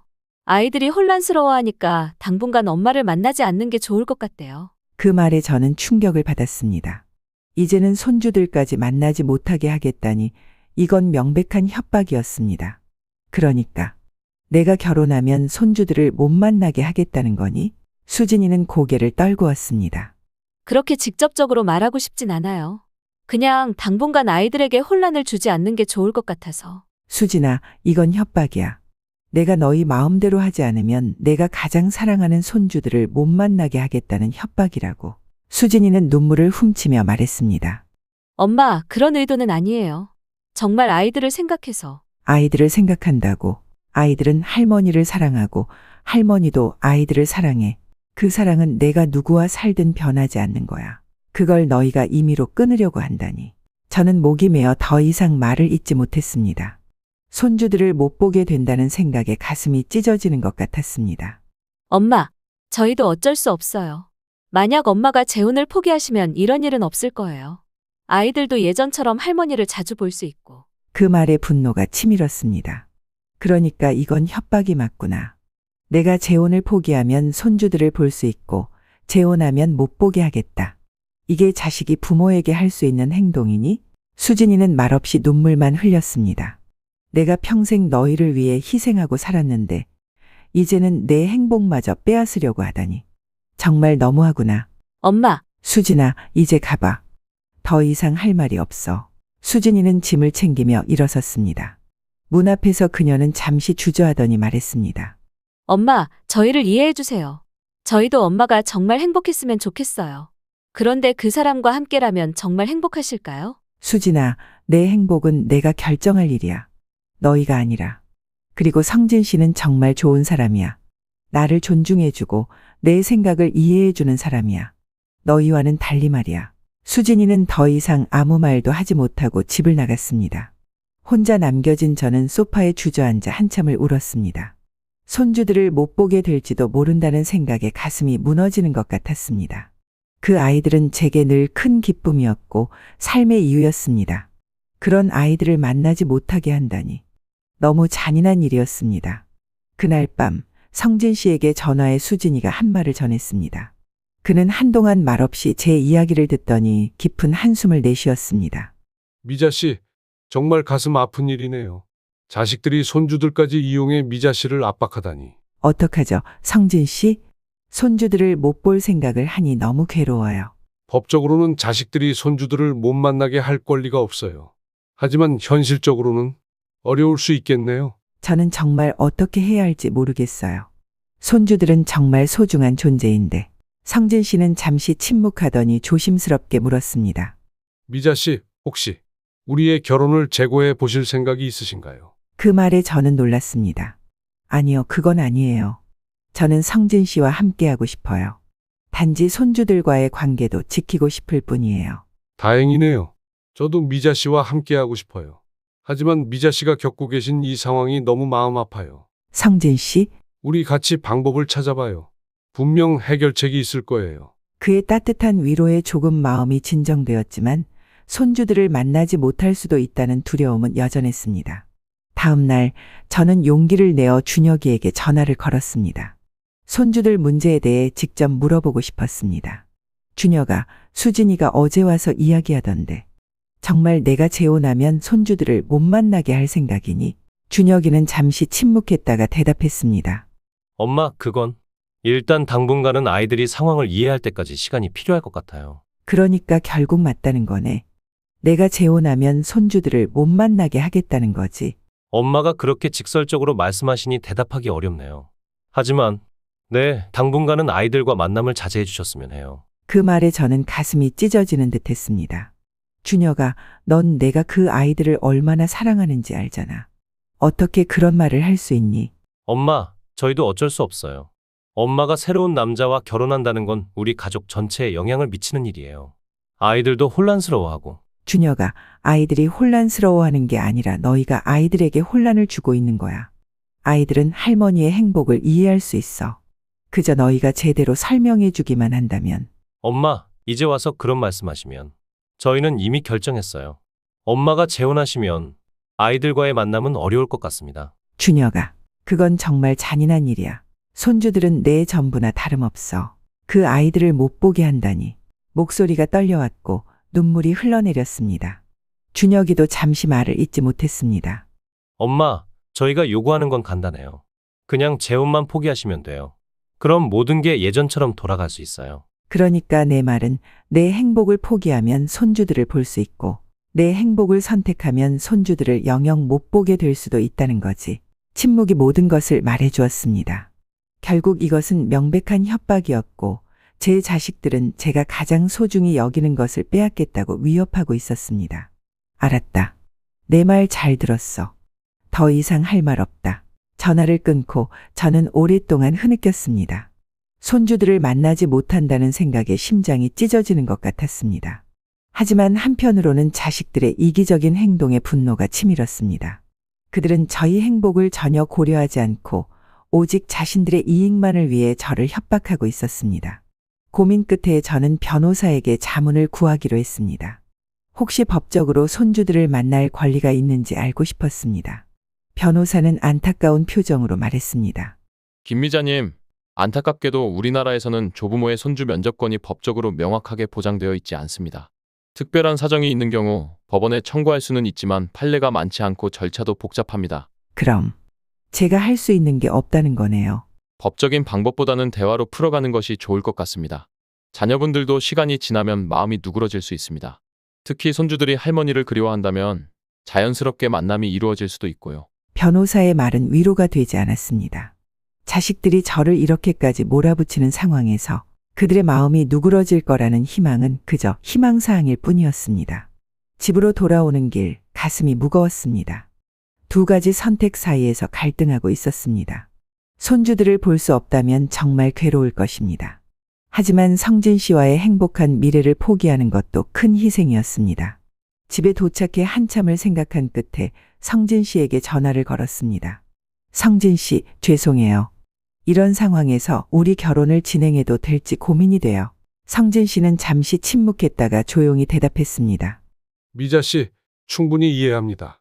손주들과의 관계는 정말 소중하니까요. 제가 미자 씨에게 선택을 강요할 수는 없어요. 성진 씨가 이해해 주시니 정말 고맙습니다. 하지만 성진 씨를 포기하는 것도 너무 괴로워요. 어떻게 해야 할지 모르겠어요. 서두르지 마세요. 충분히 생각할 시간을 가지세요. 저는 언제든지 미자 씨의 결정을 존중할 준비가 되어 있습니다. 전화를 끊고 나니 더 혼란스러웠습니다. 성진 씨는 언제나처럼 이해심 깊고 배려심이 많았습니다. 그런 사람을 포기해야 한다는 생각에 가슴이 아팠습니다. 그날 밤 저는 오랜 시간 생각에 잠겼습니다. 남편과 함께했던 행복한 시간들, 자식들을 키우며 느꼈던 기쁨과 보람, 그리고 손주들과의 소중한 추억들. 모든 것이 머릿속을 스쳐 지나갔습니다. 그리고 성진 씨와 함께한 지난 1년. 그와 함께했던 시간들은 오랜 세월 혼자 지내며 느꼈던 외로움을 모두 씻어내 주었습니다. 그의 따뜻한 배려, 진심 어린 대화, 그리고 서로를 존중하는 마음. 이 모든 것을 포기해야 할까요? 밤새 고민한 끝에 저는 결심을 굳혔습니다. 자식들의 협박에 굴복하지 않기로 한 것입니다. 제 인생의 행복을 위해 그리고 성진 씨와의 약속을 지키기 위해 결혼을 진행하기로 했습니다. 다음 날 아침 저는 성진 씨에게 전화를 걸었습니다. 성진 씨, 생각해봤어요. 우리 결혼식을 예정대로 진행했으면 좋겠어요. 정말인가요? 손주들 때문에 많이 고민하셨잖아요. 네, 정말 많이 고민했어요. 하지만 이제는 제 행복을 위해 선택하려고 해요. 자식들의 협박에 굴복한다면 제 남은 인생도 그들의 통제 아래 살게 될 것 같아요. 그건 정말 불행한 일이죠. 미자 씨, 정말 고맙습니다.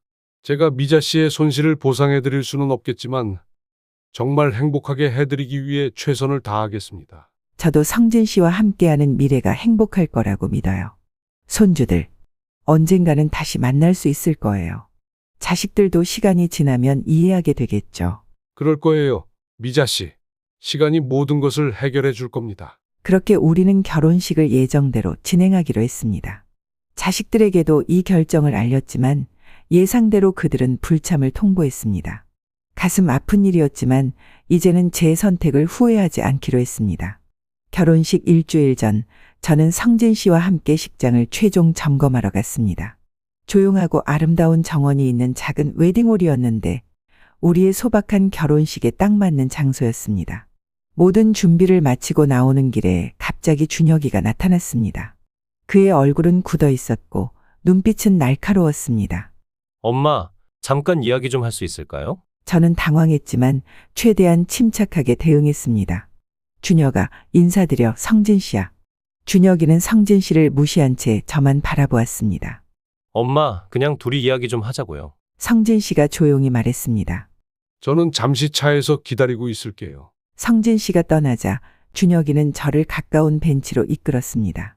엄마, 정말 결혼하시겠다는 뜻이신 거죠? 그래, 결심했어.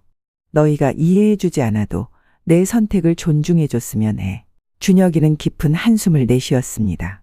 엄마가 그렇게 결정하셨다면 저도 어쩔 수 없네요. 하지만 한 가지만 확실히 해두고 싶어요. 뭔데?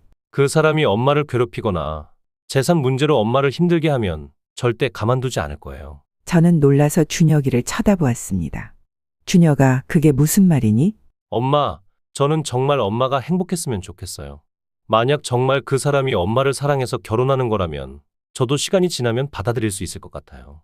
하지만 만약 나쁜 의도가 있다면 절대 용서하지 않을 겁니다. 준혁아, 성진 씨는 정말 좋은 사람이야. 그런 걱정 안 해도 돼. 그래요, 엄마. 하지만 저는 그 사람을 만나서 직접 확인하고 싶어요. 그게 무슨 뜻이니? 그 사람과 단둘이 만나서 대화를 나누고 싶어요. 저는 잠시 생각했습니다. 준혁이의 요구가 불편했지만 한편으로는 아들이 조금이라도 마음을 열려고 하는 것 같아 희망이 생겼습니다. 알았어. 그럼 성진 씨에게 물어볼게. 성진 씨에게 돌아가 상황을 설명하자 그는 흔쾌히 준혁이와의 만남에 동의했습니다. 당연히 만나겠습니다. 아드님의 걱정을 이해해요. 저도 솔직히 대화를 나눠보고 싶었어요. 준혁이는 그날 저녁 근처 카페에서 성진 씨와 따로 만나기로 했습니다. 저는 불안한 마음으로 집에서 기다렸습니다. 2시간쯤 지났을 때 성진 씨에게서 전화가 왔습니다. 미자 씨, 이제 집에 돌아가는 길이에요. 어땠어요? 준혁이가 무리하게 굴진 않았나요? 성진 씨는 잠시 침묵했다가 대답했습니다. 솔직히 쉬운 대화는 아니었습니다. 아드님이 꽤 강경하게 나오셨어요. 정말요? 무슨 말을 했는지 알 수 있을까요? 처음에는 제 과거와 재산 상태에 대해 꼼꼼하게 물어보셨어요. 그리고 미자 씨를 괴롭히면 가만두지 않겠다고 경고하셨습니다. 세상에. 정말 죄송해요, 성진 씨. 괜찮아요, 미자 씨. 아드님 입장에서는 어머니를 걱정하는 마음이 크신 거겠죠. 이해합니다. 그래도 성진 씨에게 그런 말을 하다니. 정말 너무했네요. 사실 그것보다 더 심한 말도 있었어요. 더 심한 말이요. 뭐라고 했는데요? 성진 씨는 말을 잇기를 망설이는 듯했습니다. 아드님이 만약 제가 미자 씨의 재산을 노린다면 법적으로 모든 조치를 취하겠다고 하셨어요. 그리고 제 과거를 모두 파헤칠 거라고도 말했고요. 저는 분노가 치밀었습니다. 준혁이가 이렇게까지 무리하게 굴 줄은 몰랐습니다. 정말 너무했네요. 제가 당장 준혁이에게 전화해서 따져 물어볼게요. 미자 씨, 그러지 마세요. 이해해요. 아드님은 그저 어머니를 보호하려는 마음에서 그러신 거예요. 시간이 지나면 저에 대한 불신도 풀리게 될 거예요. 성진 씨의 너그러운 태도에 저는 더욱 마음이 아팠습니다. 이렇게 좋은 사람을 내 자식이 모욕했다니. 다음 날 준혁이에게 직접 전화를 걸었습니다. 준혁아, 어제 성진 씨에게 그런 말을 했다면서 어떻게 그렇게 무리하게 굴 수가 있니? 준혁이는 당당하게 대답했습니다. 엄마, 저는 그저 엄마를 보호하기 위해 필요한 말을 한 것뿐이에요. 그 사람의 진심을 확인하고 싶었을 뿐이에요. 필요한 말? 사람을 위협하고 모욕하는 게 필요한 말이니? 엄마, 걱정 마세요. 그 사람이 정말 엄마를 사랑한다면 이런 정도의 시험은 견딜 수 있을 거예요. 시험? 내가 누구를 시험한다는 거니? 그런 권리가 너에게 있니? 엄마, 저는 그저 준혁아, 이제 그만. 더 이상 내 결혼에 간섭하지 마. 내가 성진 씨에게 한 말 때문에 너무 실망했어. 이런 식으로 나온다면 결혼식에 오지 않는 게 차라리 낫겠구나. 준혁이는 잠시 침묵했다가 냉랭하게 대답했습니다. 알겠습니다, 엄마. 이제 저도 엄마 결혼식에 갈 생각 없어요. 하지만 그 사람이 엄마를 괴롭힌다면 절대 가만히 있지 않을 거예요. 전화를 끊고 나니 가슴이 무너지는 것 같았습니다. 내 아들이 이렇게 변할 줄은 몰랐습니다. 예전에 다정하고 배려심 깊던 아들은 어디로 간 것일까요? 성진 씨에게 전화해 준혁이와의 대화를 전했습니다. 그는 여전히 이해심 깊게 대응했습니다. 미자 씨, 너무 마음 아파하지 마세요. 아드님은 시간이 지나면 이해하게 될 거예요. 우리는 그저 우리의 행복에 집중하면 됩니다. 성진 씨, 제 자식들이 이렇게까지 할 줄은 몰랐어요. 정말 미안해요. 미안해하실 필요 없어요. 가족 간의 갈등은 누구에게나 있는 일이에요. 중요한 건 우리가 서로를 얼마나 믿고 사랑하느냐입니다. 그의 말에 위안을 받았지만 여전히 마음 한편에는 무거운 그림자가 드리워져 있었습니다. 자식들과의 갈등이 쉽게 해결되지 않을 것이라는 예감이 들었고 그것이 앞으로의 결혼 생활에도 영향을 미칠까봐 두려웠습니다. 하지만 그런 두려움에도 불구하고 저는 성진 씨와의 결혼을 포기할 수 없었습니다. 그는 제게 너무나 소중한 존재가 되어 있었고 그와 함께하는 미래를 꿈꾸는 것이 저에게 큰 행복을 가져다 주었기 때문입니다. 결혼식 날이 점점 다가왔고 저는 복잡한 감정을 안고 그날을 맞이했습니다. 자식들이 참석하지 않는다는 슬픔이 있었지만 성진 씨와 새로운 인생을 시작한다는 설렘도 있었습니다. 결혼식 날 아침, 저는 일찍 일어나 창밖을 바라보았습니다. 맑고 화창한 날씨가 저와 성진 씨의 새 출발을 축복해 주는 것 같았습니다. 드레스를 입고 메이크업을 하는 동안 마음 한편에는 쓸쓸함이 맴돌았습니다. 딸이 곁에서 도와주고 아들이 긴장된 순간에 힘이 되어주는 그런 결혼식을 꿈꿔왔는데 현실은 그렇지 못했습니다. 하지만 옛 친구들과 지인들이 하나둘 식장에 도착하면서 그 쓸쓸함은 조금씩 사라졌습니다. 모두가 진심으로 축하해 주었고 저와 성진 씨의 새 출발을 응원해 주었습니다.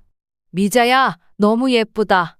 정말 행복해 보여. 오랜 친구 영숙이가 저를 꼭 안아주었습니다. 고마워, 영숙아. 내가 와줘서 정말 기뻐. 당연하지. 너 같은 친구가 이렇게 용기 내서 새 출발한다는데 내가 안 올 수 있겠어? 친구들의 따뜻한 응원에 힘을 얻어 저는 식장으로 향했습니다. 성진 씨는 이미 그곳에서 긴장된 표정으로 저를 기다리고 있었습니다. 결혼식은 소박하지만 따뜻한 분위기 속에서 진행되었습니다. 오랜 세월 홀로 지내다가 다시 찾은 행복에 대한 목사님의 축복 말씀이 가슴에 깊이 와닿았습니다. 두 분이 서로에게서 늦은 나이에 찾은 이 행복이 앞으로의 여정에서 더욱 빛나길 바랍니다. 지혜와 경험이 있는 사랑은 더욱 단단하고 깊어지기 마련입니다. 서로에게 반지를 교환하고 평생 함께하겠습니다.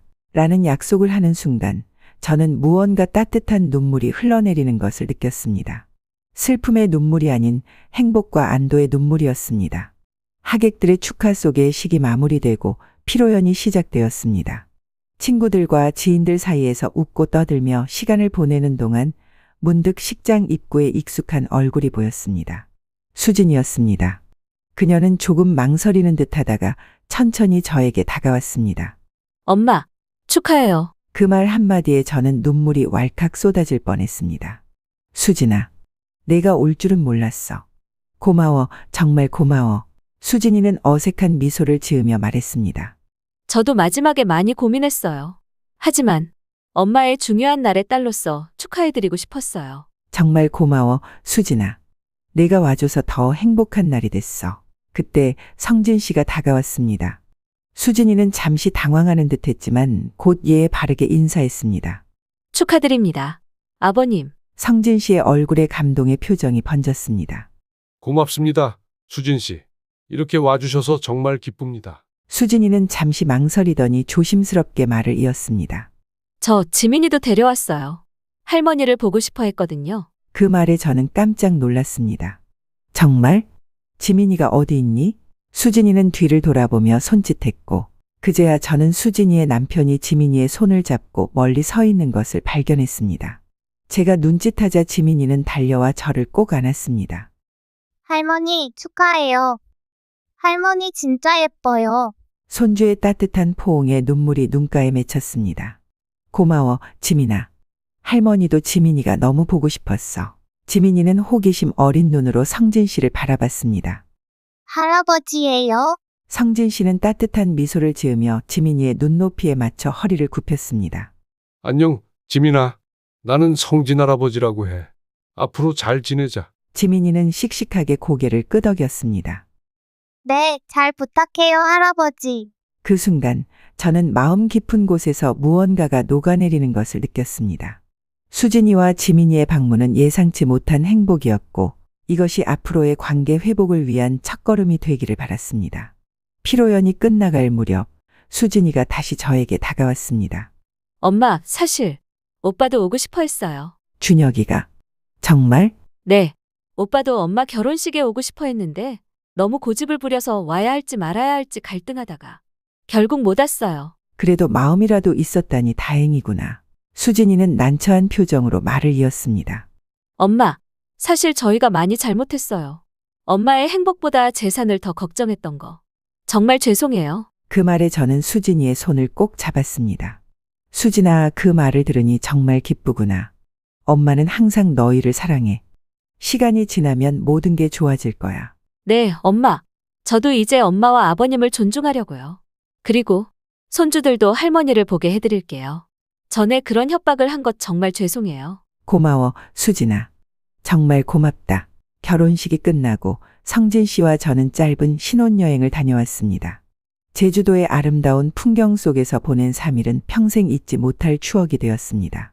서울로 돌아온 우리는 성진 씨의 집에서 새 생활을 시작했습니다.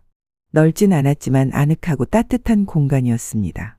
가끔 혼자 살던 시절이 그립기도 했지만 이제는 아침에 일어나 함께 차를 마시고 저녁에는 함께 요리하며 일상을 나누는 소소한 행복이 있었습니다. 결혼 한 달 후 놀라운 일이 일어났습니다. 준혁이가 직접 찾아온 것입니다. 현관 초인종이 울리고 문을 열었을 때 준혁이가 서 있는 것을 보고 저는 놀라지 않을 수 없었습니다. 준혁이는 어색한 표정으로 서 있다가 조심스럽게 인사를 건넸습니다. 안녕하세요. 어머니 그리고 아버님. 성진 씨는 놀란 기색을 감추고 준혁이를 반갑게 맞이했습니다. 어서 오세요. 준혁 씨. 들어오시죠. 거실에 앉아 차를 마시며 처음에는 어색한 침묵이 이어졌습니다. 그러다 준혁이가 먼저 입을 열었습니다. 어머니, 아버님. 제가 이렇게 찾아온 건 사과드리기 위해서입니다. 준혁이의 말에 저는 놀랐습니다. 그가 사과를 하리라고는 전혀 예상하지 못했기 때문입니다. 사실 제가 많이 잘못했습니다. 어머니의 행복보다 재산만 생각했고 그 과정에서 어머니를 많이 아프게 했어요. 그리고 아버님께도 무례하게 굴었고. 준혁이의 목소리가 조금 떨렸습니다. 정말 죄송합니다. 어머니가 행복한 모습을 봐야 하는데 제 욕심 때문에 그걸 방해했습니다. 성진 씨는 따뜻한 미소를 지으며 말했습니다. 준혁 씨, 사과를 받아들입니다. 모든 걸 이해해요. 준혁 씨는 어머니를 걱정하는 마음에서 그런 행동을 하셨을 테니까요. 준혁이는 고개를 들어 성진 씨를 바라보았습니다. 아버님, 너무 관대하십니다. 제가 정말 무례했는데. 저는 준혁이의 손을 꼭 잡았습니다. 준혁아, 내가 이렇게 찾아와 준 것만으로도 엄마는 정말 기뻐. 어떻게 이런 변화가 생긴 거니? 준혁이는 잠시 머뭇거리더니 말했습니다. 수진이가 결혼식에 다녀와서 많은 얘기를 해줬어요. 그리고 사실 제가 좀 조사를 했습니다. 아버님에 대해서. 성진 씨의 표정이 조금 굳어졌습니다. 무슨 조사를 하셨나요? 제가 아버님을 의심해서 사립탐정을 고용했습니다. 아버님의 과거와 재산 상태, 모든 것을 조사했어요. 저는 충격을 받았습니다. 준혁아, 어떻게 그런 짓을.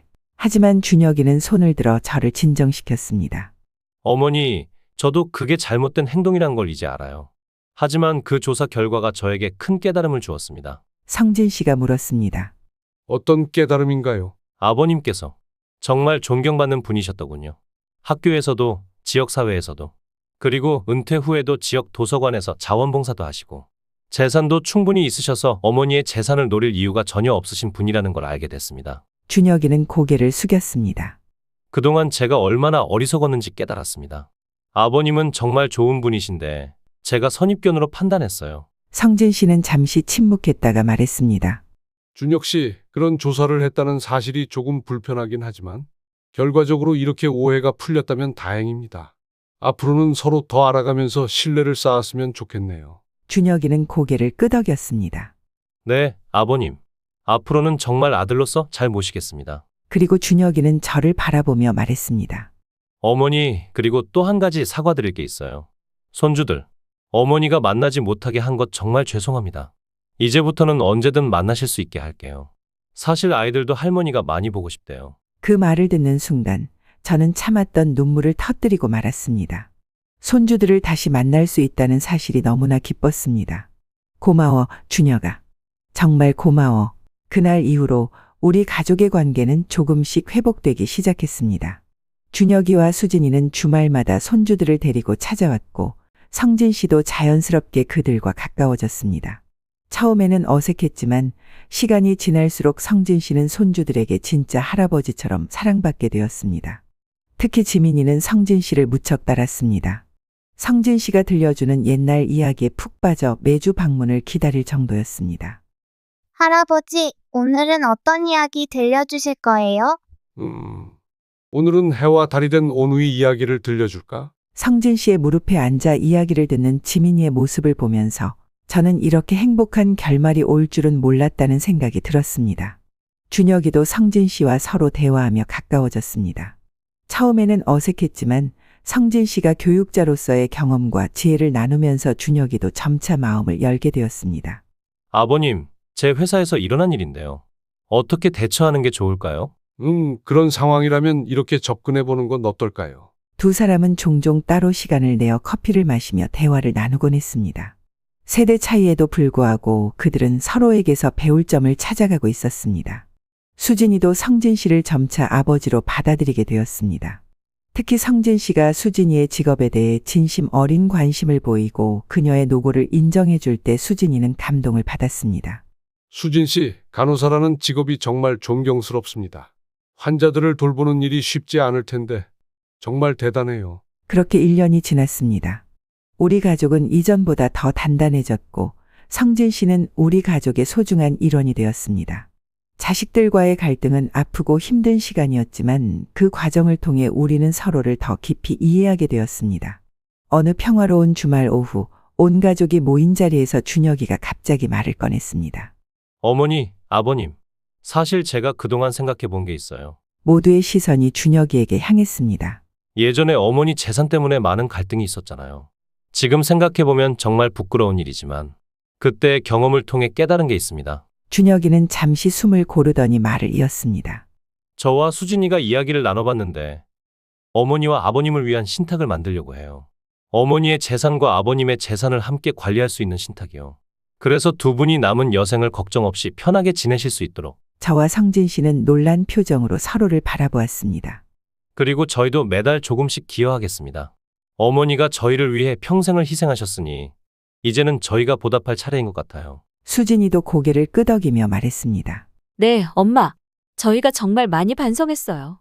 엄마의 행복을 방해했던 것, 그리고 엄마 재산만 생각했던 것. 이제는 저희가 효도할 차례예요. 그 말을 듣는 순간 저는 감동의 눈물을 흘렸습니다. 자식들이 이렇게까지 변할 줄은 몰랐습니다. 그들의 진심 어린 마음이 느껴졌고 그동안의 갈등과 아픔이 모두 치유되는 것 같았습니다. 성진 씨는 감동한 표정으로 말했습니다. 정말 고맙습니다. 여러분 같은 자녀를 두신 미자 씨가 참 복이 많으시네요. 앞으로 우리 가족이 더 단단해지길 바랍니다. 그날 저녁 모두가 떠난 후 저와 성진 씨는 조용히 차를 마시며 대화를 나눴습니다. 성진 씨, 우리가 이렇게 행복해질 줄 몰랐어요. 자식들도 변했고 정말 꿈만 같아요. 성진 씨는 미소를 지으며 제 손을 잡았습니다. 미자 씨, 이 모든 것이 미자 씨의 용기 덕분입니다. 만약 그때 자식들의 압박에 굴복했다면 우리는 이런 행복을 누리지 못했을 거예요. 아니에요. 성진 씨가 그동안 인내하고 이해해 주셨기 때문이에요. 자식들의 무례한 행동에도 끝까지 품격을 지키셨잖아요. 성진 씨는 따뜻한 눈빛으로 저를 바라보았습니다. 우리 앞으로도 이렇게 행복하게 살아요. 미자 씨. 네, 성진 씨. 우리 남은 인생 정말 행복하게 살아요. 창밖으로 보이는 노을이 아름답게 물들어갔습니다. 그 노을처럼 우리의 인생도 황혼기에 더욱 찬란하게 빛나고 있었습니다. 그로부터 2년이 지났습니다. 지금 저는 70세, 성진 씨는 74세가 되었습니다. 우리는 여전히 건강하게 그리고 행복하게 살고 있습니다. 자식들과의 관계도 더욱 돈독해졌습니다. 준혁이와 수진이는 매주 주말이면 손주들을 데리고 찾아오고 가끔은 우리를 여행에 초대하기도 합니다. 작년 가을에는 온 가족이 함께 제주도로 여행을 다녀왔는데 그때의 추억은 아직도 생생합니다. 성진 씨는 제 인생에 큰 행복을 가져다 주었습니다. 그는 항상 저를 존중하고 배려해주며 제가 하고 싶은 일을 적극적으로 지지해줍니다. 덕분에 저는 노년의 새로운 취미도 찾게 되었습니다. 요즘은 수채화를 배우고 있는데 성진 씨가 제 그림을 보고 항상 진심 어린 칭찬을 해줍니다. 미자 씨, 당신 그림 실력이 점점 늘고 있어요. 이번 작품은 정말 아름답네요. 성진 씨도 여전히 도서관에서 자원봉사를 하며 아이들에게 책을 읽어주고 있습니다. 가끔은 제가 그를 따라가 함께 봉사활동을 하기도 합니다. 아이들의 맑은 웃음소리를 들으며 보내는 시간이 참 행복합니다. 자식들이 제안한 신탁은 잘 운영되고 있습니다. 덕분에 저와 성진 씨는 경제적인 걱정 없이 편안한 노후를 보내고 있습니다. 자식들도 정기적으로 기여하고 있어 그들의 진심 어린 효도가 느껴집니다. 이런 행복한 결말이 찾아올 줄은 정말 몰랐습니다. 처음 성진 씨와의 관계를 자식들이 알게 되었을 때 그들의 격렬한 반대와 방해로 많이 힘들었습니다. 하지만 그때 제가 포기하지 않고 제 행복을 위해 용기를 냈기에 지금의 행복이 찾아온 것 같습니다. 돌이켜보면 자식들도 나름의 이유가 있었을 겁니다. 갑자기 어머니가 재혼한다고 하니 놀랐을 테고 또 재산 문제에 대한 걱정도 있었겠죠. 하지만 그것이 저희 행복을 방해할 권리를 주는 것은 아니었습니다. 이 이야기를 통해 전하고 싶은 메시지가 있습니다. 특히 저와 비슷한 상황에 처한 분들께 말씀드리고 싶습니다. 첫째, 당신의 행복을 위해 용기를 내세요. 나이가 들었다고 해서 행복을 포기할 필요는 없습니다. 새로운 사랑, 새로운 도전, 새로운 취미. 모두 당신의 삶을 더 풍요롭게 만들어줄 수 있습니다. 둘째, 자식들의 반대가 있더라도 당신의 판단을 믿으세요. 물론 자식들의 걱정도 이해할 수 있지만 궁극적으로 당신의 인생은 당신이 결정해야 합니다. 특히 재혼과 같은 개인적인 문제에서는 더욱 그렇습니다. 셋째, 갈등이 있더라도 대화의 문을 닫지 마세요. 저와 자식들 사이에도 큰 갈등이 있었지만 결국 시간이 지나며 서로를 이해하게 되었습니다. 인내심을 가지고 꾸준히 소통하다 보면 언젠가는 서로의 마음을 열 수 있을 겁니다. 넷째, 당신을 진정으로 존중해주는 사람을 선택하세요. 성진 씨는 제가 어려운 상황에서도 항상 저를 지지해 주었고 자식들의 무리한 행동에도 품격을 잃지 않았습니다. 그런 사람이 진정한 동반자입니다. 다섯째, 법적인 조치도 필요할 수 있습니다. 저는 변호사의 조언을 받아 유언장을 작성하고 재산 관리에 대한 대비를 했습니다. 이런 준비가 나중에 큰 도움이 될 수 있습니다. 마지막으로 무엇보다 중요한 것은 자신을 사랑하는 마음입니다. 당신은 평생 희생하고 자식들을 위해 살아왔습니다. 이제는 당신의 행복을 위해 살아도 괜찮습니다. 저는 지금 참 행복합니다. 사랑하는 사람과 함께하는 일상, 화해한 자식들과의 관계, 귀여운 손주들의 웃음소리. 이 모든 것이 제 노년을 빛나게 합니다. 여러분도 자신의 행복을 위해 용기를 내시길 바랍니다. 늦은 나이에 찾아온 행복이라도 그것은 충분히 가치가 있습니다. 인생은 짧습니다.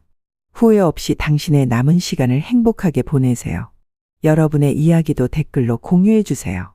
비슷한 경험이 있으신지 또는 다른 조언이 있으신지 궁금합니다. 우리 모두 서로의 경험을 나누며 더 나은 노년을 함께 만들어갔으면 좋겠습니다. 감사합니다.